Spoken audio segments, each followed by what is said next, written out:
So there's a splash, it goes in the opposite direction. We are continuing to create culinary fabulousness in Monte Carlo. Chef Emily is frying the plantains. Loretta and I are having a fantastic conversation where we exchange recipes, and we'll be right back here on Fabulous Living Bahamian Style. Fabulous Living Bahamian Style is proudly brought to you by Paradise Games. Live in your world, win in ours. After 66 steps, I'm Matea Cunningham. This is ZNS.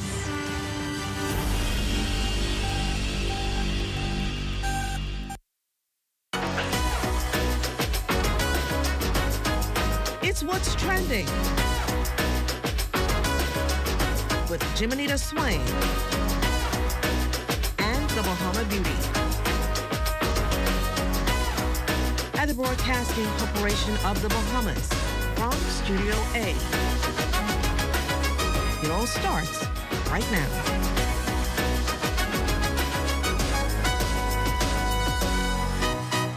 It's Thursday, February 19th, and if this week had a soundtrack, it would be nothing but hits. We've had the fun, the feels, and the fire content, and today we're putting the perfect bow on it. I'm Jiminita Swain, and this is What's Trending. Let's finish strong. Still to come, scissors, style, and a whole lot of slay. A talented hairstylist took one of our viewers from simple to stunning in one powerful makeover moment. The confidence through the roof. The results, flawless. Wait until you see this transformation. Last week, it was flowers and chocolates. This week, it's chew toys and tail wags. We're showing some love to our four-legged family members with a surprise that's perfectly perfect. The cuteness is coming up. And to wrap up today's show, think bold flavors, vibrant culture, and an experience that brings South Africa straight to the Bahamas. A rep from Commonwealth Brewery joins us to break down everything you need to know about a taste of South Africa. You're locked into What's Trending. Don't move. We've got more coming up.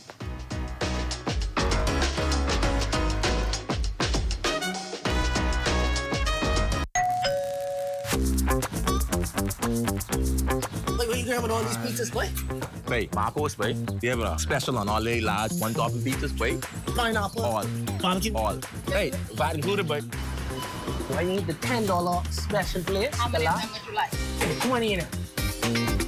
Thank you so much, man. $10, that's it. The Marcos got that deal, boy.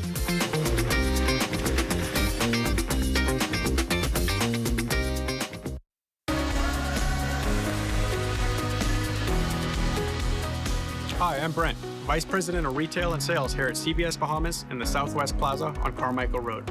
If you haven't shopped with us before, please give us a chance. We pride ourselves on terrific customer service.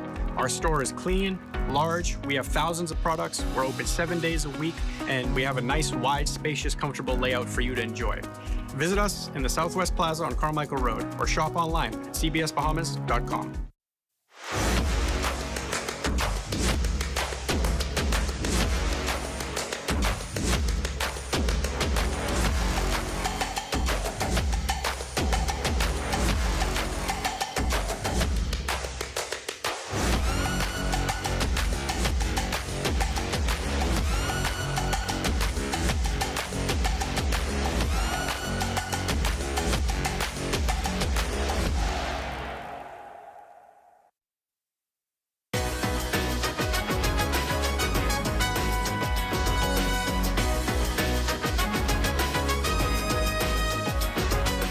It's Self-Love Week, and let's just say somebody is getting a little extra spoiled today.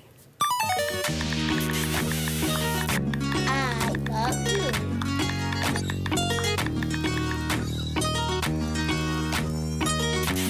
Cameras were rolling, scissors were snipping, and confidence was building. The Bahama Beauty watched a transformation begin.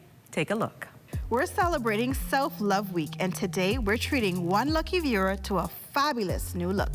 Please welcome Blair Presenti from the Pineapple Capital and our amazing stylist, affectionately called by me, the hair sorcerer, Denise Francis from Beauty Beat Co. Now, Denise, for those who aren't familiar with your game, your magic, tell us a little bit about you and your passion for hairstyling. My name is Denise, and I own the company Beauty Beat Co. We sell extensions and also do hair care. My passion stems from seeing women smile after their hair is done and making them feel beautiful. Now, Blair, how excited are you right now to get a fresh new look live on our show? I am ecstatic. I know whatever Denise does, it's going to be well done. So I'm happy and excited. Now, Denise, what was your first thought when you heard you'd be giving Blair a live makeover today? I was excited because, like I said before, my passion is to see women smile and feel beautiful. And in my mind, right off the bat was I have to give her long, luscious hair just to make her feel, you know, a little bonita. All right, so can you walk us through the look you have planned for Blair today with this luscious tresses? Okay, so right now, what is trending is the closure behind the hairline. And I know Blair is the type of woman that loves that soft look, which is the traditional sew-in. But to protect her hair as well, we did it behind the hairline to still give her that beautiful natural look. So what are some hair trends you think everyone should try at least once? Definitely the closure behind the hairline, because a lot of women are doing the traditional sew-ins, but they're not taking care of their leave-outs. Their hair is burning off, but with the closure behind the hairline, they still get that soft, effortless look while protecting their hair. When styling someone live, what's your secret to keeping things smooth and stress-free? I guess less talking, the atmosphere as well, music, you know, constantly asking the client, like, are you okay? Do you need anything? In my salon space, we do offer tea, wine, water, just to keep the clients feeling at home while they're being beautified. What's the secret to taming flyaway? Because one thing with your looks, every hair is always laid and perfectly in place. Crazy enough, the ebon spray. I just use it, rub it in my hands to warm it up and just rest it over the flyaways just to keep it together. Now, Blair mentioned she's been tuning into the show. How does that inspiration play into what you're creating today? Given a fabulous, you know, TV ready, date ready, galentine out ready look. What's the secret to perfect curls? Because I'm watching you with this hair curler, and you haven't gone over a single section, not one extra time. 10-second hold. 10-second hold. Okay. That allows the heat to trap into the hair, and then when you release it, you want to hold it for a second to make sure it cools down, and then allow it to fall. And after you're done curling your hair completely, then you can use your holding spray. The spray is also important. Now, for the girlies that love to be out on the town for much longer periods than the rest of us, who will be getting home at 5, 6, 7 a.m. in the morning after the club, what is your secret to super long-lasting curl? The heatless rods. Crazy enough. When you curl your hair, before you go out, you want to put it in the heatless rods, and then you get ready, put on your face, you know, dress up, get all done, and you take them out, and you'll be good to go. They also help with shaping the curls and holding them. What are some additions to your styling routine that can give you an instant confidence boost, like immediately? Layers. No matter how a lot of women try to run around it because they don't want to cut their bundles, when you add some layers to your hair, your curls feel better. Even the way that it falls is better. So talk to us about how you achieved her face framing layers. So just as I mentioned, I did it at an angle to her face, because also with layers, you have to ensure that it is for the shape of the client. So I did face framing layers. I also did layers to the back. So when her curls do drop, it still look luscious. Now, Blair, it's your turn to have a chat with us. Finally. So tell us a little bit about yourself and what's your favorite thing about watching the show? Well, as mentioned, my name is Blair Presenti. I am from the picturesque, beautiful island of Harbor Island. I am an entrepreneur by profession. I am the proud owner of Lulu's Golf Cart Rentals, Harbor Island Property Management, and Harbor Island Events. So do not forget to like and follow us on Facebook. What I love about the show is learning about new entrepreneurs around the Bahamas and the skills and services they have to provide. Love that. Have you ever had a makeover like? Never. I am so excited. I know I'm gonna look like Beyonce when I'm done. What are some ways that you treat yourself to self-love? Me? Yeah. How do you show yourself? I'm definitely getting my hair done. I don't, listen, a hurricane could be coming. I'm gonna be in Denise's chair, right? That's right. I know that's right. And bear in mind, I come all the way from Harbor Island to be in Denise's chair. Period. And also speaking kind words to myself. If you could pick any style or color, what would your dream hair look like? I really love, and I recently got it in November, the ash blonde that Denise did for me. It was amazing. When I tell you I looked like Beyonce, I looked like Beyonce. Let's see this final look. You look amazing. How do you feel? I feel awesome. I feel beautiful. You look beautiful. Denise, any final styling advice to keep this look fresh and fabulous? Like I mentioned, she can use the heatless rods, or she could just simply put on her bonnet to keep these curls looking juicy and fabulous. A huge thank you to you, Denise, from Beauty Bee Co. for working her magic and giving us a live demonstration of talents and creativity. And to you, Blair, thank you for trusting us with your new look. And we hope this little transformation reminds everyone at home that self-love is always in style.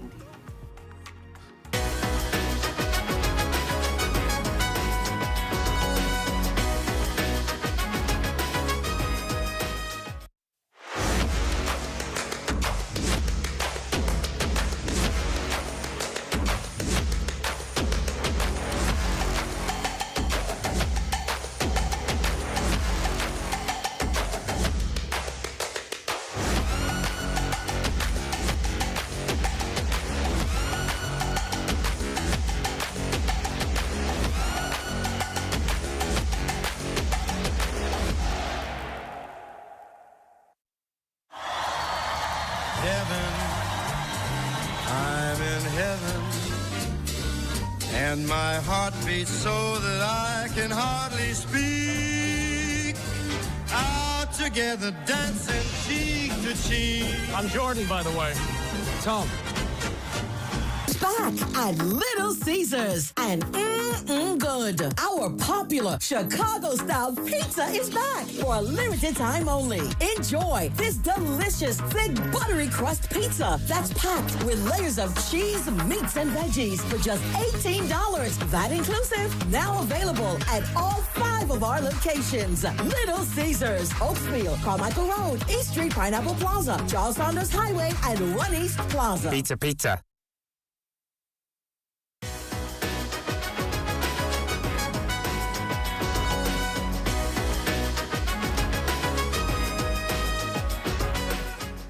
All right, it's time for our pet parade. We've asked you to send in your photos of your pets, and you didn't disappoint. Let's take a look.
A huge thank you to everyone who sent in your adorable fur babies. They absolutely stole the show.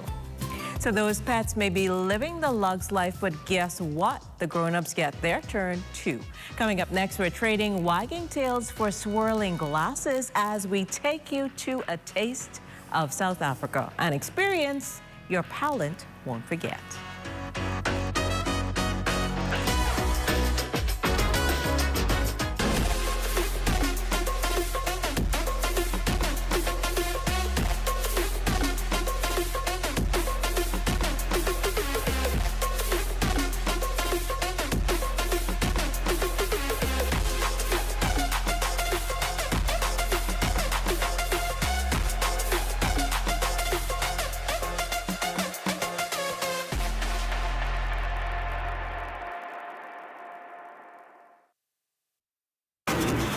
Oh, isn't that nice?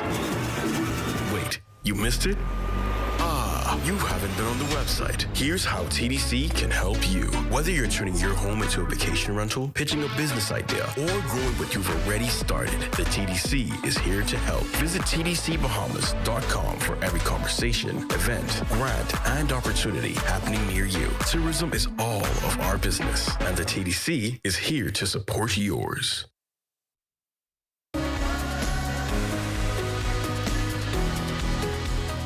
Hi, I'm Brent from CBS Bahamas. You may know us for having the largest online catalog in the Bahamas, but what you may not know is we also have access to over 1 million products through our special order program. If you're looking for something and you can't find it on our website, so long as it's hardware or home improvement related, just let us know. We'll add it to our catalog. You can make the purchase and it'll be here in as little as 10 to 14 days.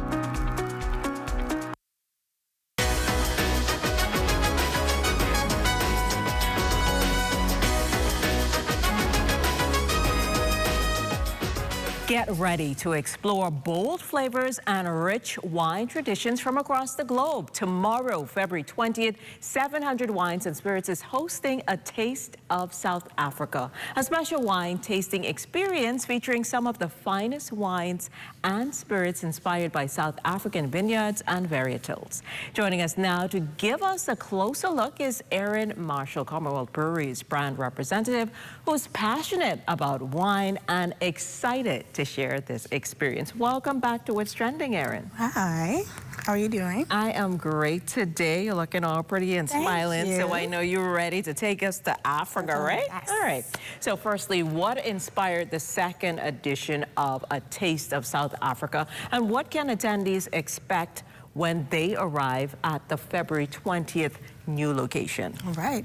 So in May of 2025, we launched this portfolio, and I'm positive a few of our Bahamians did not get the opportunity to be there. So this year, 2026, February 20th, we will be having another Discover the Taste of South Africa, and we just want to give Bahamians another opportunity to come out and enjoy a bit of Africa. And tomorrow, you'll be able to experience live African entertainment. We'll have our South African portfolio on display, as well as authentic African food.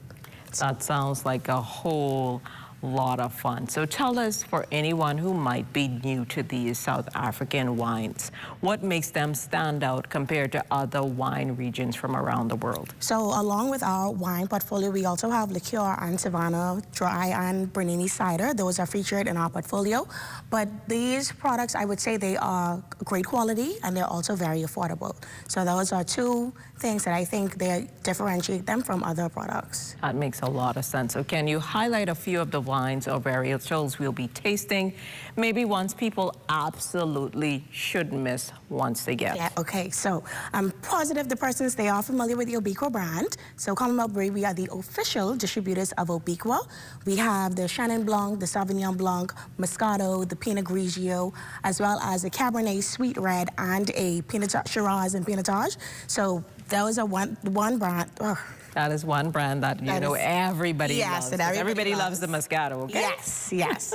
And then we will also have, Durbanville Hills and Nederburg. Those are two brands. They are fairly new, but I will say that they are great quality and perfect for a wine by the glass. That definitely sounds good. So it sounds like you need to be there. Yes. So tell us, will there be guided tastings or opportunities for guests to learn directly from experts during this event? Yeah, so we will have our Commonwealth Brewery ambassadors present. Okay. And we have 3 stations. We will feature our ciders, the Savannah and Biminy, our wine portfolio, 4th Street, Obiqua, Durbanville Hills, and Nederburg.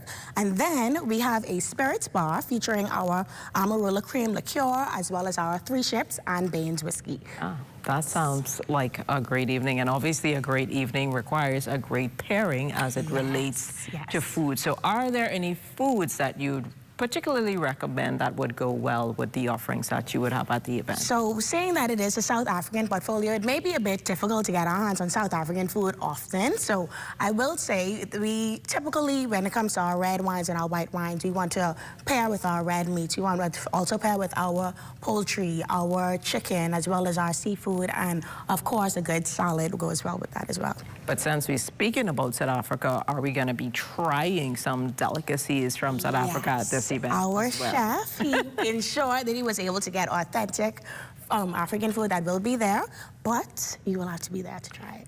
That's how it goes. So events like this often bring people together.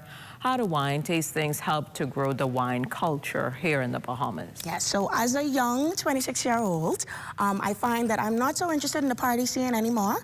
So I think these wine events are perfect for persons that are trying to upscale a bit, you know, change their experiences, their surroundings, network of a different, more, you know, upscale environment. So I would definitely... want them to elevate.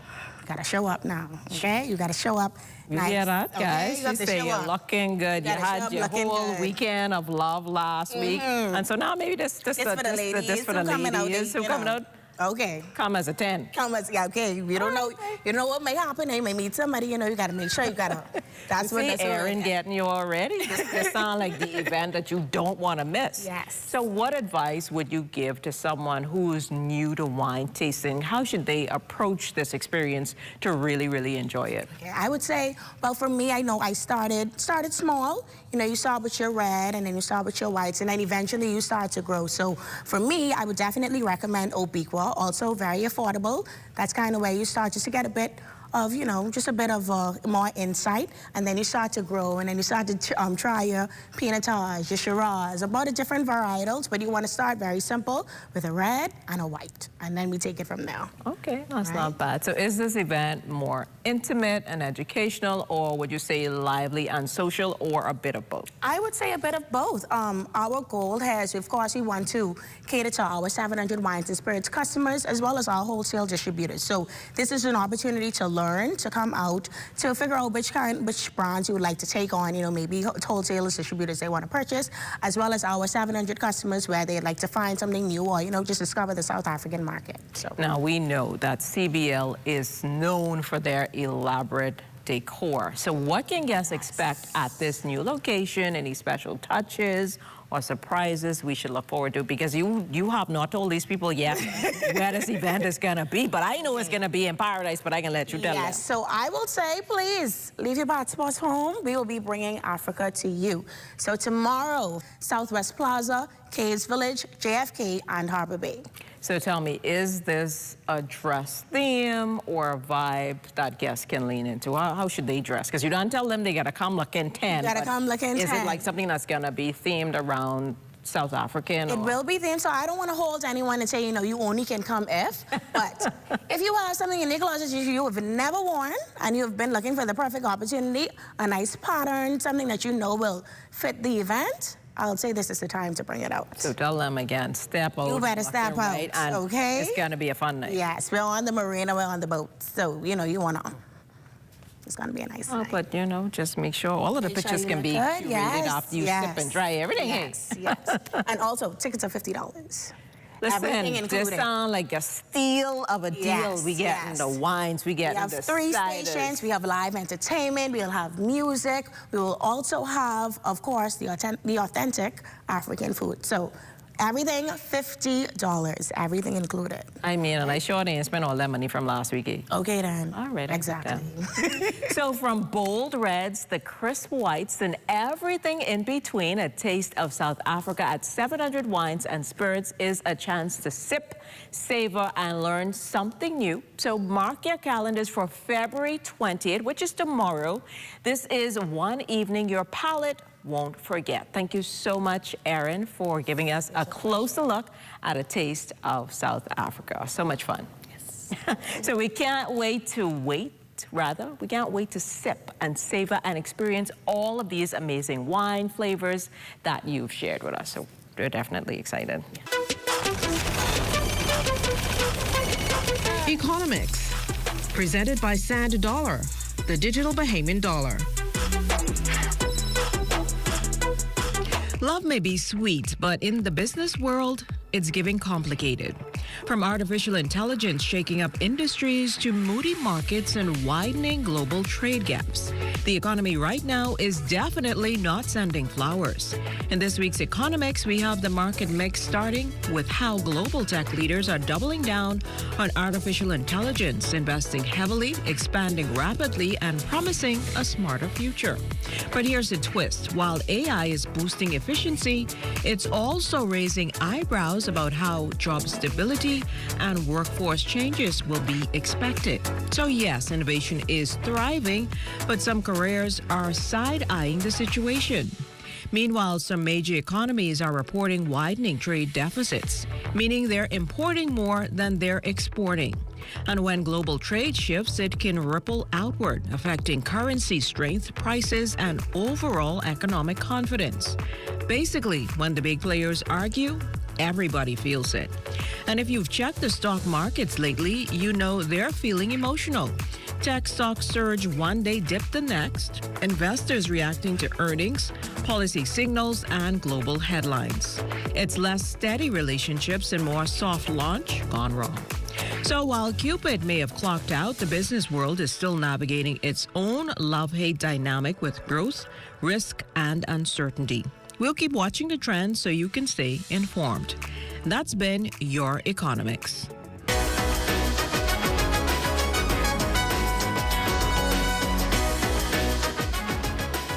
Bang ding.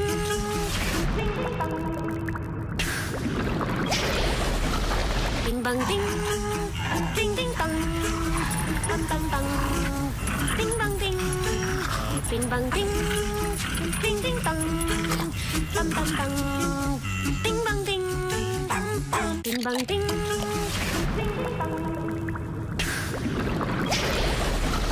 Ding bang ding. Ding ding bang.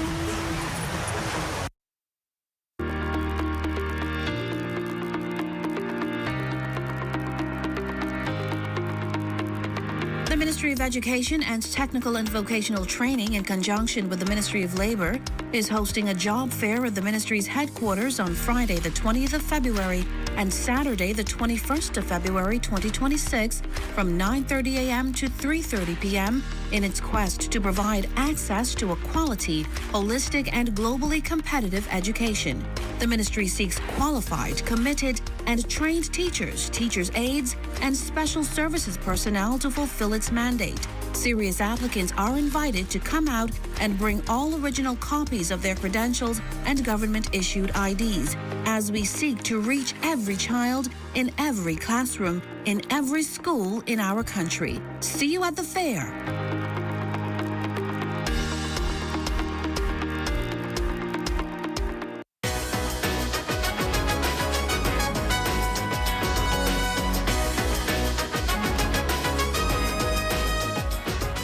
If your social calendar is looking a little empty, Commonwealth Brewery is about to fix that. They've got a world-class tasting and a massive local party and a golden ticket to the biggest concert in the world. All happening right now.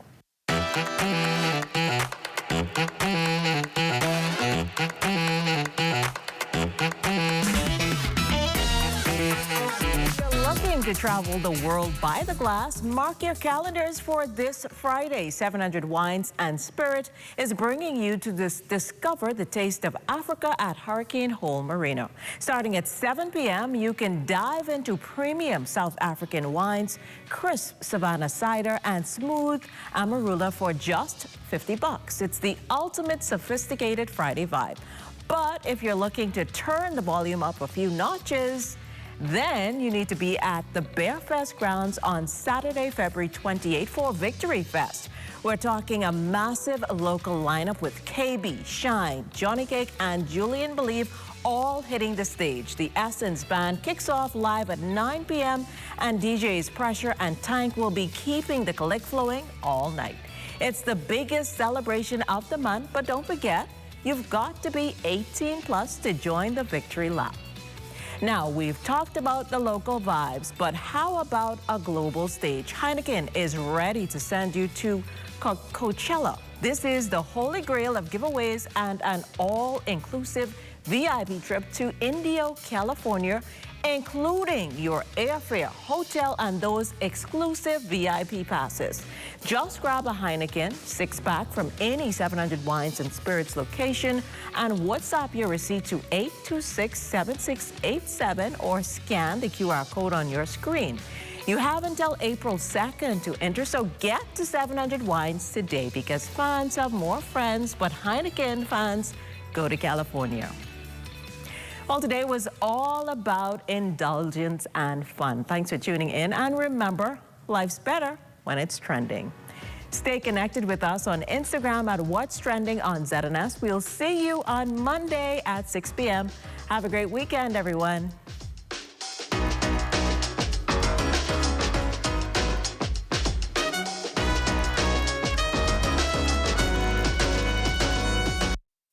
At the Broadcasting Corporation of the Bahamas, I'm Clint Watson, and this is ZNS. This is the Bahamas Tonight, the Northern Edition. Here's a look at tonight's top story. An emergency shutdown at the Grand Bahama Power Company. Officials explain the reason behind the power outage. Plus, residents and business owners grapple with the hours-long disruption. And tragedy strikes a Grand Bahama family after a toddler dies in a residential drowning. The Bahamas Tonight Northern Edition starts now.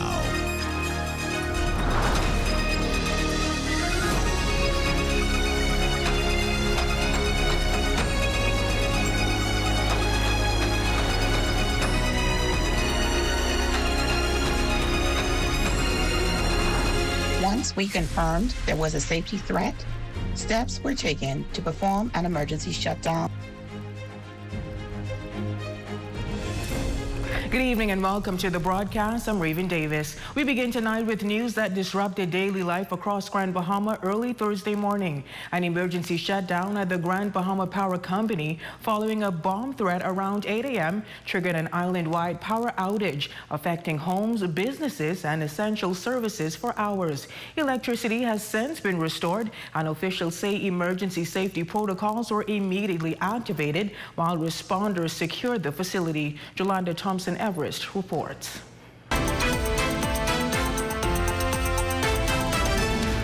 Bomb threats at the Grand Bahama Power Company's Peel Street and West Sunrise plants triggered emergency protocols, prompting a temporary island-wide power shutdown.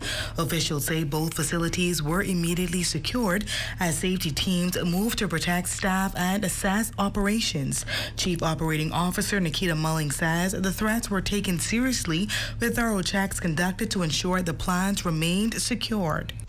Due to the imminent safety threat, steps were taken to perform an emergency shutdown of the system to ensure the safety of our employees, customers, and the island at large. The Chief Operating Officer says following the company's long-established protocol for prioritizing essential services, crews moved quickly to restore electricity. She notes that critical facilities, including the hospital, were prioritized with the first group of customers restored within hours. Including the hospital, airport, water well fields as our first priority. Our teams worked quickly and safely to bring everyone back online. Additionally, Mulling says the Grand Bahama Power Company's protocol is designed to put safety above all else, guiding every step of their response whenever a threat is reported. We continue to assess and strengthen our processes and emergency response protocols as a good operational practice. For the Bahamas Tonight, the Northern Edition, I'm Jolanda Thompson, Everest. Well, police are now actively investigating the bomb threat that forced the shutdown of the island's power supply. Authorities confirm a full security sweep was conducted and say efforts are underway to determine the source and credibility of the threat as they work to ensure public safety. Jolanda Thompson Everest was at the power plant and filed the details in this report. Engines powering back up. Operations here at the Grand Bahama Power Company's Peel Street and West Sunrise plants being restored after both facilities were shut down following a bomb threat earlier this morning. Superintendent of Police Nick Johnson says investigations are ongoing. However, no serious explosives were discovered. Sometime shortly after 7 a.m., police control room received a report from personnel at the Freeport power plant of a possible bomb threat. As a result of the information, the property was asked to be evacuated, and a team of officers from the fire services, along with our bomb assessment team, were dispatched to investigate. The threat prompted the deployment of SWAT officers, firefighters, and a K-9 unit. Superintendent Johnson says that whenever a threat of this nature occurs, mobilizing the necessary response team is standard procedure. At this point, an investigation has been launched to determine whether this threat was credible or not. We ask anyone if they have any information to contact the police at 911 or the Criminal Investigation Department at 350-3106. The superintendent adds that the investigation will continue as officers work to identify those responsible. He warns that whoever is behind the threat may not fully understand the seriousness of their actions, but the law will ensure they face the full consequences. There's no playing when you're going to make threats on these major facilities. When these major facilities have to cease and stop their operations, that is critical to the normal function of the society. It hinders traffic, it puts everybody on alert, and we do not take these things lightly. And if we find out who's responsible for the threat, the full force of the law will follow that. For the Bahamas Tonight, the Northern Edition, I'm Yolanda Thompson, Everest. Well, the hours-long outage created widespread disruption across the island, straining businesses and leaving civilians struggling to reason with the outage's cause. Our Matthew Mourning spoke with a number of residents and business owners about how the outage affected them today. After a reported bomb threat at the Peel Street power plant shortly after 8 a.m. Thursday, the Grand Bahama Power Company made the decision to shut down power across the island, leaving residents and businesses scrambling for answers. Wow, like, that is scary, but I don't know why someone would do a bomb threat. It's kind of dampering on all of our businesses down here at downtown. Some of us feed off of that morning crowd. Some of us need the power, you know. It's hot, you know. Very upsetting knowing that I have to go to work and I have to prepare for work. And then it was even more upsetting having to come to work knowing that there wasn't going to be any power. Right now we're using the Wi-Fi off the phone to use the machine, the card machine, and for the laptop. Once that dies, we can't make no more money. Oh, this ain't the first, this ain't the second. It usually happen around this time of the year, with power off. But for a bomb threat and the whole island cut off, I think it led deeper than that. They mess up something and they're trying to fix it. But bomb threat. I keep saying, but bomb threat. However, some residents say they understand the seriousness of the situation and the need for swift action by the power company. If that is the case, I prefer everyone to be safe and to take caution on what's going on. So, you know, at the end of the day, lives matter more than business.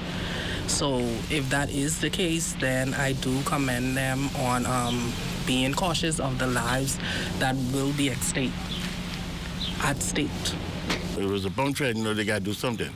You got to make sure the people is saying, you know, okay. So maybe it was supposed to happen, it happened. But, you know, I guess everything will be okay soon. Officials from the Grand Bahama Power Company has issued an apology for the inconvenience caused by the outage, expressing hope that an incident of this nature will not recur anytime soon. For the Bahamas Tonight, the Northern Edition, I'm Matthew Martin-Burr. Well, some sad news to report tonight as a family is left to grapple with the sudden loss of a toddler who lost his life following an apparent drowning incident in a residential area. Our Shane Stubbs was on the scene and filed the details in this report.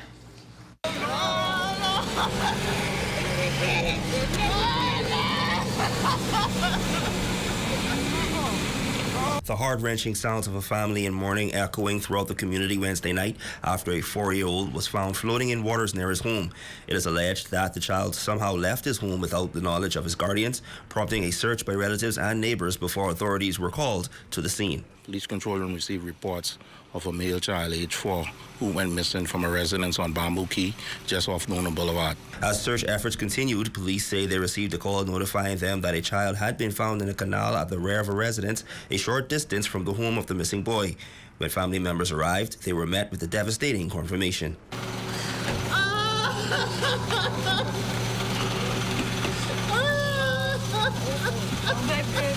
On arrival in the area, they were directed to the rear of a residence where they received additional information and later saw a male child who was recovered from the water. Based on the information that we received from family members, the male child fit the description of the child that went missing earlier. Superintendent Nick Johnson says the investigation remains in its preliminary stage. At this time, we are speaking with a number of persons who are assisting us in this investigation, and we are in the initial stage right now. For the Bahamas Tonight, the Northern Edition, I'm Shane Stubbs. More sad news to report tonight. The community and the sports fraternity are mourning the sudden passing of beloved coach and former national player Bonnie Basden, who died Thursday morning. The Minister for Grand Bahama, the Honorable Ginger Moxie, issuing a statement on her passing, saying she is deeply saddened by the news of Miss Basden's death. Minister Moxie describes her as a dedicated community builder and a steadfast supporter of youth development on Grand Bahama. The statement continues that she dedicated her life to lifting young people, especially through her enthusiastic support of athletics. Bonnie believed sports could nurture discipline, build character, and open doors. Through her House of Hoops program, her coaching and mentorship, countless high school athletes from Grand Bahama and across the Bahamas accessed opportunities to pursue higher education. Minister Moxie further explained that Bonnie Basden shaped many lives and strengthened the community through her dedication to sports. She noted that Basden's induction into the Grand Bahama Sports Hall of Fame in 2025, her British Empire Award, and her many other accolades were well-deserved for the decades she contributed to basketball. In her closing statement, Minister Moxie said, "Let her work inspire us all to continue uplifting our young people and building communities where opportunity, compassion, and hope flourish. May her soul rest in peace."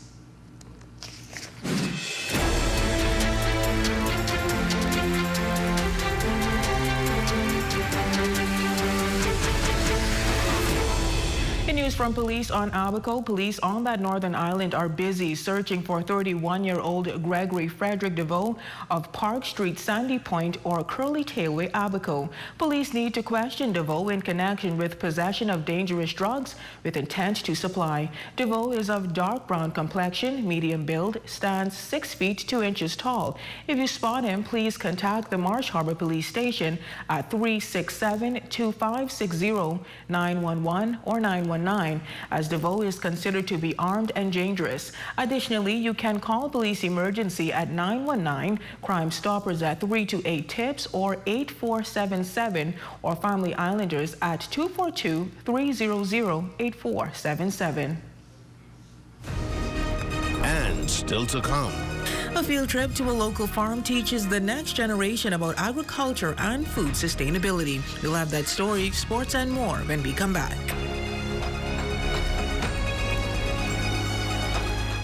Step into a life of luxury and convenience with the Commonwealth Bank Platinum Card. From earning premium cashback rewards on every dollar spent to enjoying comprehensive travel insurance, shop with confidence, knowing your purchases are protected. Our Platinum Concierge service turns your requests into reality, wherever life takes you. Let the Commonwealth Bank Platinum Card be your passport to exceptional experiences. Commonwealth Bank, leader in personal banking services.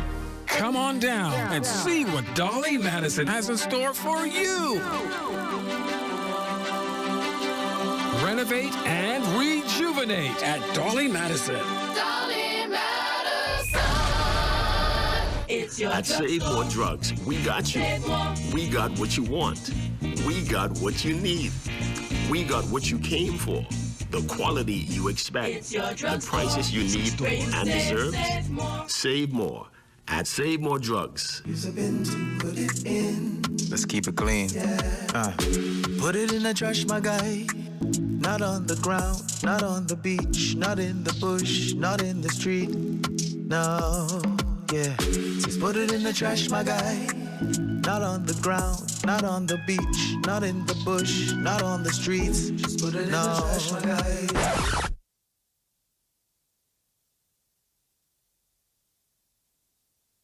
Bombastic side-eye. Criminal offensive side-eye. Put it in the trash. Put it in the trash. That's it, that's it. Put it in the trash. Just put it in the trash.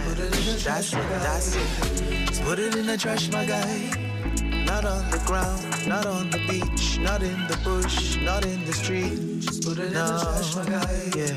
Just put it in the trash, my guy. Yeah. We just gotta keep Grand Bahama clean. Flamingo Bahamas members can now enjoy a 10% discount while shopping at Save More. Download the Flamingo Bahamas app for $9.99 for a 1-month subscription and enjoy unlimited savings at Save More and other businesses on Grand Bahama. Your number one team in the north. Only the sun covers the Bahamas better.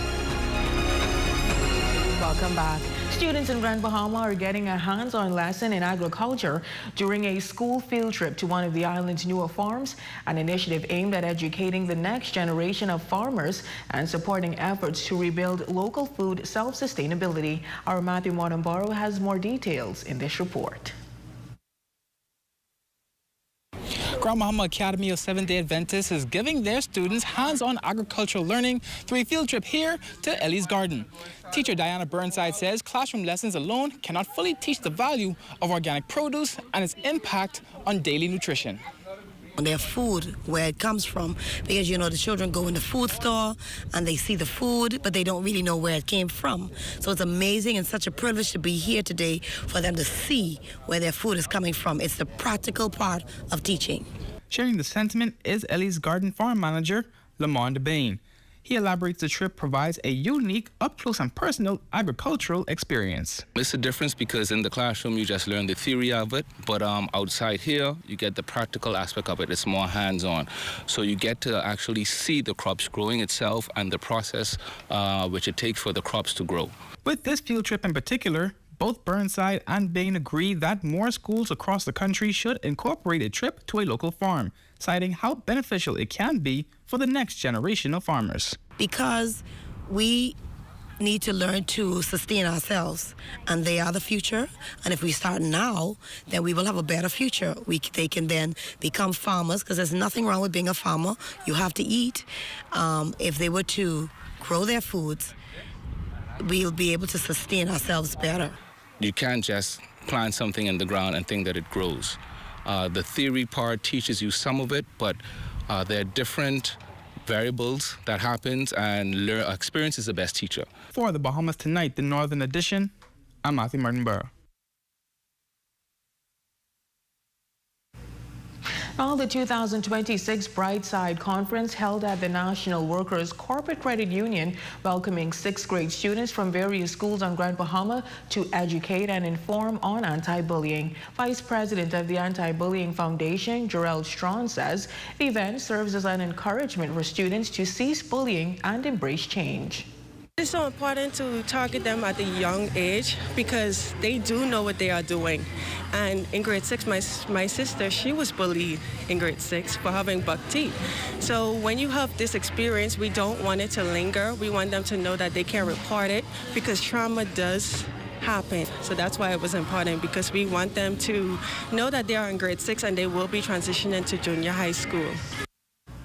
Students of Bishop Michael Eldon Primary and Maurice Moore Primary School sharing their experiences and opinions on bullying amongst peers.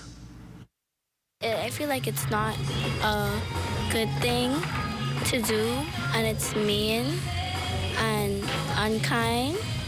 I feel that bullying is not the way to go, because bullying brings hatred down, like that being in our community.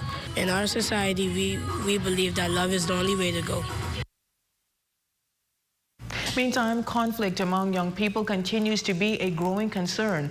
Experts warn that many disputes are escalating beyond words. Tonight, we take a look at what's driving youth conflict and what can be done to prevent it. Sherelle Dames has more in this report. What begins as a simple disagreement can quickly turn into something more serious, especially when emotions are not managed properly. Clinical specialist at the Grand Bahama Resilience Center, Dr. Andy Lang, says unfortunately this problem is not limited to teens. A lot of people and not just youngsters, but adults as well, they lack conflict resolution skills and conflict management skills, and as a result of that, they end up creating toxic environments. They end up damaging relationships. While national statistics show an overall crime decrease by 14% and murder rate decreased by 27%, according to mid-2025 crime statistics report by Commissioner of Police Shanta Knowles, youth violence remains a reality in many communities. President of Lead Institute Troy Clark says the roots of that violence often begin early. adverse childhood experience.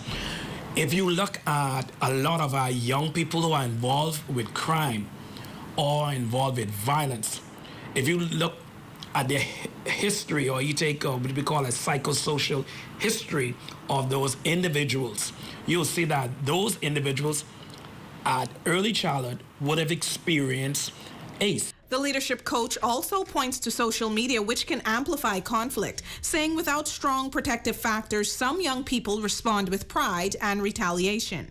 If we don't strengthen what we call the protective factors in our communities, and the risk factors are strong in our inner cities or wherever in our communities, then because of shame and pride and what we call identity with our young people, then they will lash out when altercation happen.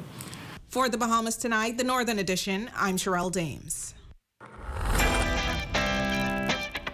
We salute our Facebook friend of the day, Chantel Arderly. We thank you so much for your support, and we hope you enjoyed your day. And then to look at stories making news, Shane, what's happening in sports? Yeah, Raven, like we mentioned earlier, we lost a giant of a woman in Bonnie Basden. There's not enough time or words to encapsulate her contributions, but we're going to take a look at her lasting legacy. Definitely a profound loss. Well, thanks, Shane. Sports comes your way next, but don't go away. We'll be back right after this. Here at Island Bedding, we provide Bahamians a local option for factory direct quality sleep products. We have also expanded to include a range of furniture and home accessories. Check out our new living room pieces, including sectional, TV stands, accent tables, and more. Come on down to Island Bedding and feast your eyes on prices you have to see to believe.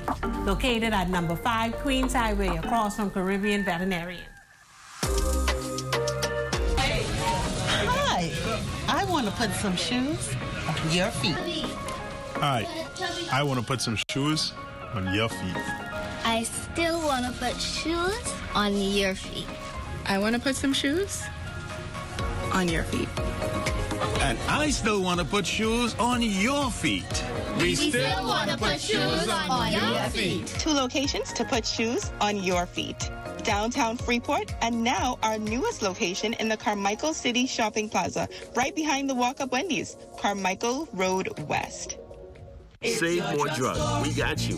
From cosmetics to prosthetics, what you need for your family, the brands you're looking for, the quality you expect, the prices you need and deserve. Feel the love. Save more at Save More Drugs. The Ministry of Youth, Sports and Culture, Division of Cultural Affairs presents the 2026 Junior Junkanoo Grand Bahama Parade, powered by the City of Freeport Council. Saturday, February 28, 2026 at 6 p.m. West Explorers Way, downtown Freeport is where you need to be to catch the 2026 Junior Junkanoo Grand Bahama Parade. See you there.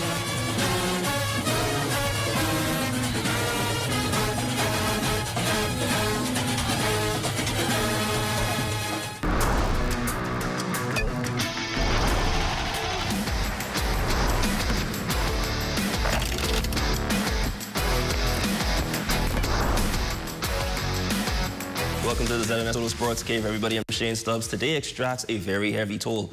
Grand Bahama Hall of Famer and community pillar Bonnie Basden has sadly passed away, leaving a lasting legacy, as stated by senior pastor of Jubilee Cathedral, LaQuez Williams.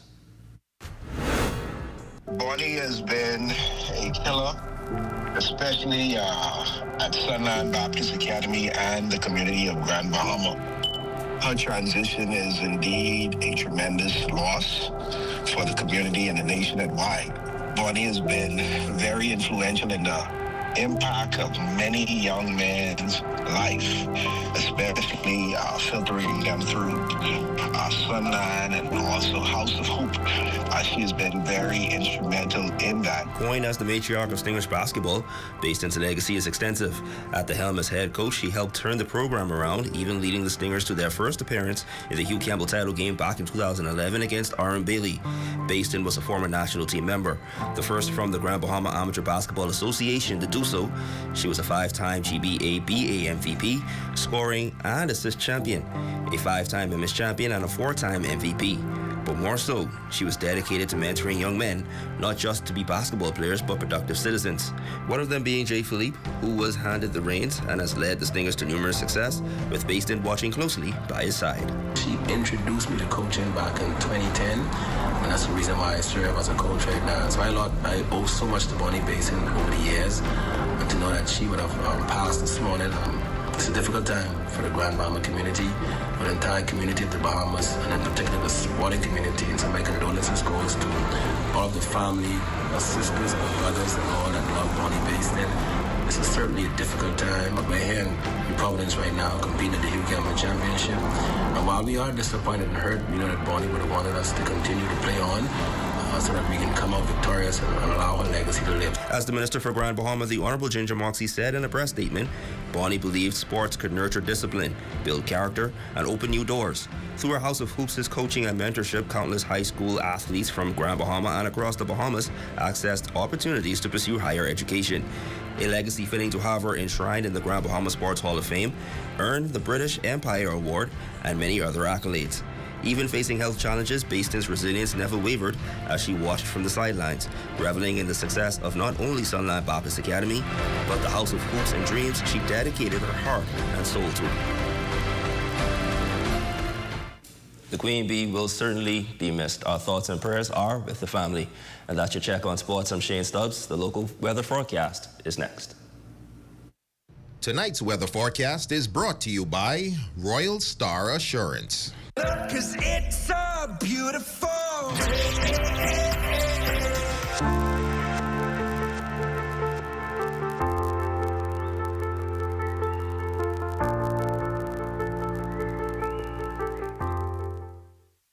Save more drugs, from cosmetics to prosthetics. What you need for your family, the brands you're looking for, the quality you expect, vitamins you need, and prescriptions you came for.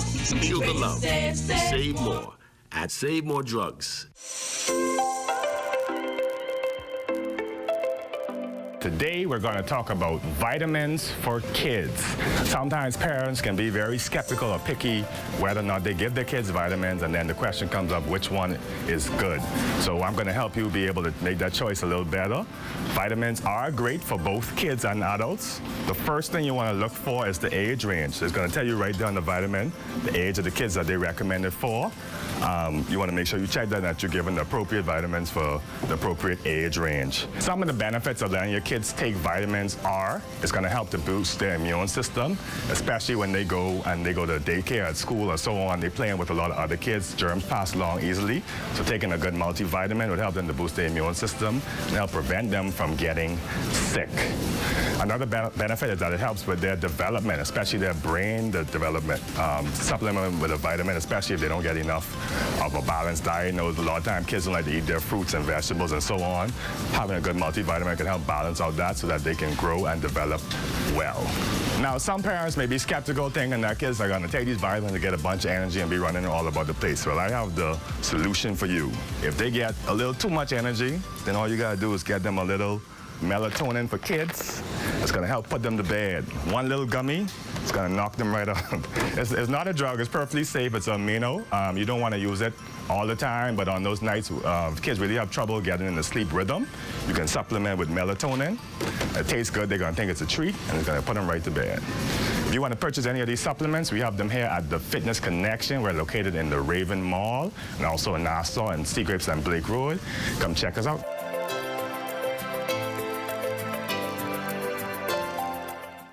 It's been the 8 o'clock hour. That means it's time for the morning run mix. Better known as PJ alongside DJ Future. Right? Call me up right now. DJ Future is what you know. I'm locked in. I'm on your run this morning. Keep it coming. Keep it coming. Override. Override.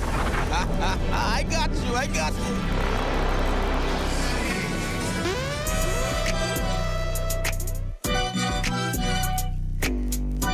The morning run mix with DJ Future. Power 104.5 FM.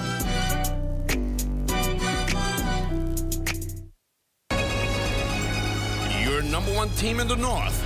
Only the sun covers the Bahamas better. And that concludes the Bahamas Tonight, the Northern Edition. I'm Raven Davis. I'm Shane Stubbs. Thank you so much for tuning in. The Bahamas Tonight is coming your way next.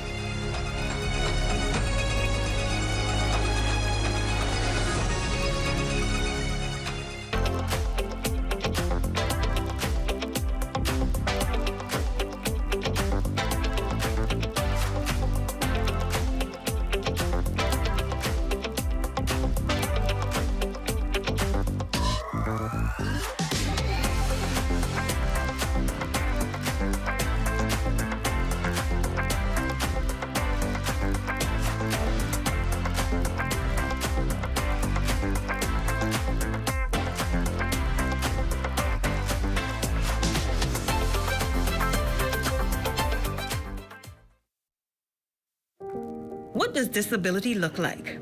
In a busy airport terminal, at the check-in counter, at security checkpoints, or even in baggage claim? Passengers with hidden disabilities often go unnoticed. Globally, 1 in 7 persons have some form of a disability. 80% of those disabilities are non-visible. In an airport environment, workers are often unaware of hidden physical, mental, or neurological disabilities that some passengers live with. This can lead to frustration and a less than ideal travel experience. So, how do we make the invisible more visible? At LPIA, we've implemented the Sunflower Lanyard program.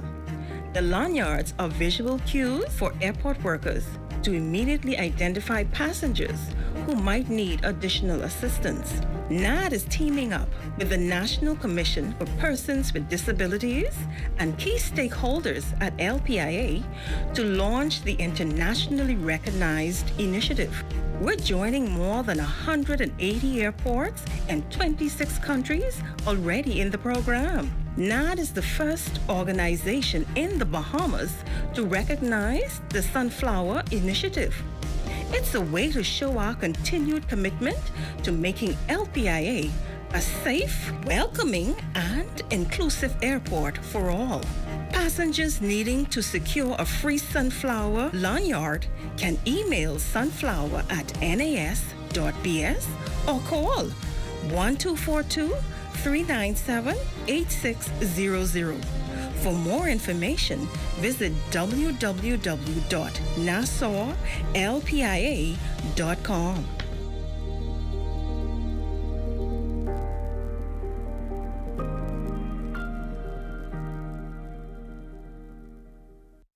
At Rusty Bethel Drive, I'm Paiswell Forbes. This is ZNS. Up in the Bahamas tonight, 3,000 plus pages of documents released on the government's energy reform agenda following criticisms. Plus, a pall of sadness over the Shirley Street shopping plaza, the scene of the country's latest homicide, and a strategy to reduce overcrowding at the prison.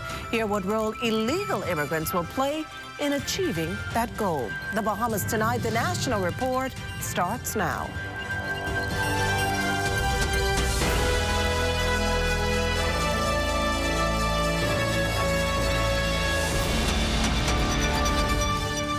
Good evening, everyone, and welcome to the broadcast. The Davis administration has campaigned heavily on building a more modern and resilient electricity system, but doing so has come with fierce criticisms. The most recent from the opposition leader, who recently called out the government, charging that all deals related to the energy sector reform had been tabled in Parliament.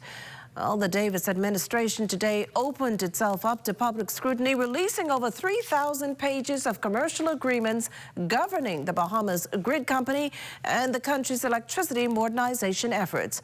Altavis Mournings has tonight's top story. The energy document bundle starts off with the 145-page power purchase agreement for Central Andros, signed between Andros Renewable Energy and Bahamas Power and Light Companies Limited this past Monday at the Office of the Prime Minister. It specifies the project's development, transmission system arrangements, defaults and remedies, and exhibits displaying required permits, contract prices, and technical specifications. Details of the government's heads of agreement signed with the Bahamas Grid Company and Island Grid Solutions on June 3, 2024 to manage and transform power transmission and distribution on the Providence was also displayed, and the goal there is to ease energy costs for residents. There's also 81 pages of its transmission and distribution network with installation dates far as back as 1989. Agreements signed between BPL and EA Energy, CVB Utility Company, Renewgen Pro Limited, Exuma Energy Renewable Corporation, Madeline Solar Power Limited, and Family Island Microgrid Bahamas. Now, the power agreements, some more than 100 pages long, entail power upgrades for New Providence, Cat Island, Exuma, Andros, Harbor Island, Black Point, and Staniel Key, as well as Little Farmer Keys in Exuma, Biminy, San Salvador, Cat Island, and Long Island. By releasing the full 3,260 pages of agreements, the government affirms that major national undertakings must be subject to public scrutiny. Transparency strengthens confidence, and confidence strengthens reform. For the Bahamas Tonight, I'm Altaviz Munnings.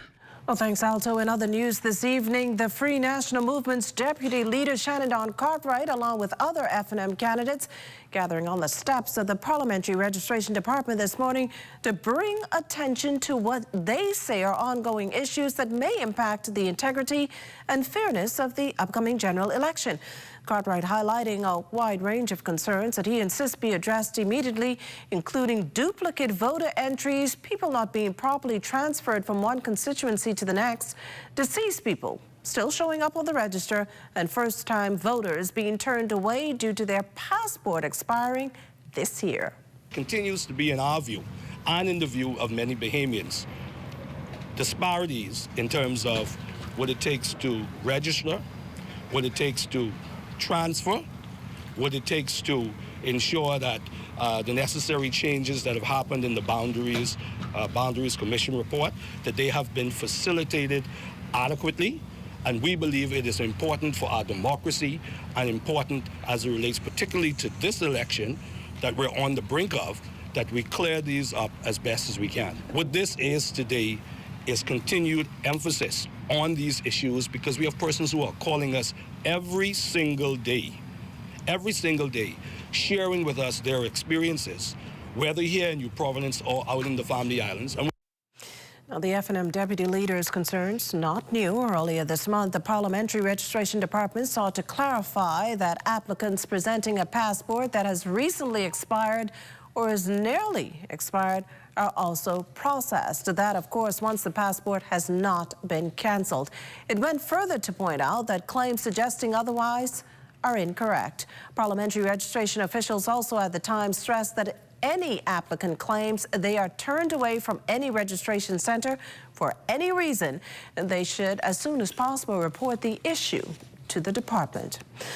Those issues aside, though, F&M candidate for Fort Charlotte, Travis Robinson, sounding the alarm over what he claims is partisan voter registration taking place in that constituency. Robinson insists the exercise take place on a level playing field. We believe that the exercise of registering to vote should be at civic locations that are nonpartisan, that will put all candidates at a balanced, level field. The F&M candidate's comments coming only a day after Verizon Media Group, the parent company of Eyewitness News, hosted a voter registration drive at its ILTV facility. The company, however, categorically rejects the suggestion that the exercise was influenced by or conducted on behalf of any political campaign or candidate, but rather an independent, nonpartisan initiative with strict adherence to the guidelines, procedures, and authorization as established by the Parliamentary Registration Department. Coming up, a man shot to death on Shirley Street. You're watching the Bahamas Tonight, the National Report. That and more in a moment. Step into a life of luxury and convenience with the Commonwealth Bank Platinum Card. From earning premium cashback rewards on every dollar spent to enjoying comprehensive travel insurance, shop with confidence, knowing your purchases are protected. Our Platinum Concierge service turns your requests into reality, wherever life takes you. Let the Commonwealth Bank Platinum Card be your passport to exceptional experiences. Commonwealth Bank, leader in personal banking services. Forget them flower, forget them check. You know it's Tommy get the respect. AP is hungry sitting close. Grease on your lip, that's how I know. You is my person, that ain't no secret. You sharing, I might keep it. Love buckets. 8 tasty pieces of chicken, thighs and legs for just $20. Add a large side for $5. This February, love deserves a bucket. KFC is finger licking good. It's 2 for 2 Day. Proud to be Bahamian. February 24th, 242 Day. Represent your Bahamian pride on 242 Day. Wear your national flag colors or Bahamian prints. Enjoy delicious Bahamian dishes, rake and scrape with Bahamian music, art, and entertainment all day long. Corporate Bahamas, representing your national colors. Be sure to post those photos with hashtag 242 Day. Hashtag Celebrate Bahamas. 242 Day, February 24th. Welcome to the Nassau Yacht Club, where a lot of junior sailors are getting prepared for this. You're the senior, ice cream. And on the sheet, it's probably going to be light wind for the Durwood Knolls Regatta. Pulling the boats through the tacks. Right, make sure I control it. Like, we no sail. It's in the overload. All right, guys, that's the plan. Let's sail. Before we stand. Sit down, Knolls went going in 64. Now we sailing at Mourning for sure.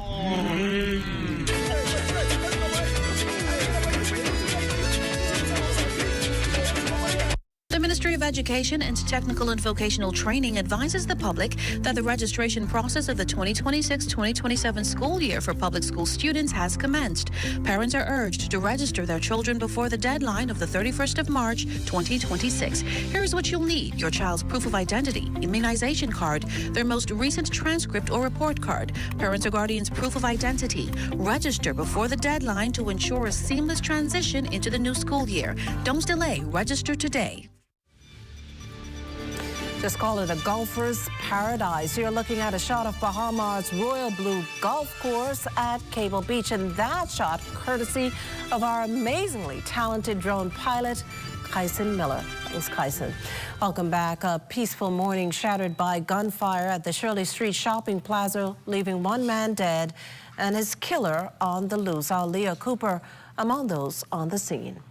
Gunfire shattered the routine of an otherwise normal day after a man was shot and killed in broad daylight just after 9 o'clock Thursday morning at the Shirley Street shopping plaza. Our preliminary investigation revealed thus far is that a male in his late 30s exited a business establishment in the shopping plaza.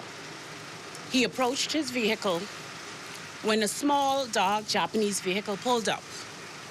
A male exited that vehicle, produced a firearm, and fired shots in the direction of the deceased, fatally wounding him. That's Police Press Liaison Officer Chief Superintendent Sharia King, who was unable to tell reporters whether this was a targeted incident or if the victim was known to police. An autopsy has to be done where the next of kin has to officially identify the deceased, so we cannot provide that information at this time. Any leads on the suspect? Is the deceased known to police? Again, we're in our preliminary stages of an investigation, and so, as I said, officers are still trying to get information. This matter happened about 2 hours ago, so we'd need some more time to provide that information to you. Now, we understand the victim was in the gym moments before his death. A gym employee described him as dedicated, disciplined, and full of life, a gym member for 3 years. He was very determined to lose his weight. He was very outgoing, happy, jubilant. Because of his occupation, he wanted to be more active, more happy. I never saw him at a dull moment or times of being depressed or unhappy or unstable. He recalls his last conversation with the victim, whom he referred to as a friend. We were joking around about his progress. We were joking around about him losing more weight because he wanted to lose some more weight and look more lean and more muscular. And so, you know, summertime coming, so he wants to get the summer body together. So we talked about that. Police are appealing to anyone with any information on this incident to call the nearest police station. For the Bahamas Tonight, I'm Leah Cooper. In related news, the alarm sounded and action taken to address growing overcrowding at the Bahamas Department of Correctional Services, with officials starting with one particular population. Cleopatra Murphy has the details of a step the Minister of National Security deems a necessary one that could very well prevent even bigger problems at the facility. As the Bahamas Department of Correctional Services grapples with overcrowding, Minister of National Security the Honorable Wayne Monroe says government has begun deporting non-violent, non-sexual immigrant offenders to their home countries. So far, about 85 prisoners granted the prerogative of mercy have been deported under the understanding they must not return to the Bahamas, among them Haitian, American, and Jamaican nationals. The reality is if the prison continues to be overcrowded, at some point, somebody is going to bring an action that will cause for less than an orderly reduction in the prison population. Monroe says the inmates were already set to be released soon, adding that the prison was designed to house 1,200 to 1,300 inmates comfortably, but in recent times hit 1,900. The Commissioner of Corrections sounded the alarm towards the end of last year, and they then went through their records identifying persons who have nonviolent offenses who are set for release in a short period of time. And then they did the background research. Who are you? What is your record? What is your offending? Having, in many cases, the psychiatrists have a view of them that we have in the prison. And then they presented the files to the prerogative of mercy. The minister says the releases reflect what parole will look like when the Conditional Release of Offenders Act is introduced, noting that the bill is in the final stage of consultation. The last information I had from the Attorney General was that there was a sentencing guideline format being finalized, and it was their desire to advance the two together. So when you talk about sentencing guidelines, you also have the same conditional release of offenders. ZNS News understands that more than 200 inmates were detained at BDOCs between 2025 and 2026. The average cost of feeding an inmate, $17,000 annually. For the Bahamas Tonight, I'm Cleopatra Murphy. We're also hearing more tonight about the National Development Plan for the Bahamas and its potential impact. Lloyd Allen has the details. A comprehensive plan to steer national economic development, but what does it mean for the Bahamas? Well, based on Vision 2040, a draft outlining how the efforts by stakeholders will come together by 2040 will allow various ministries, along with legislative integration, to play a pivotal role in Phase 1.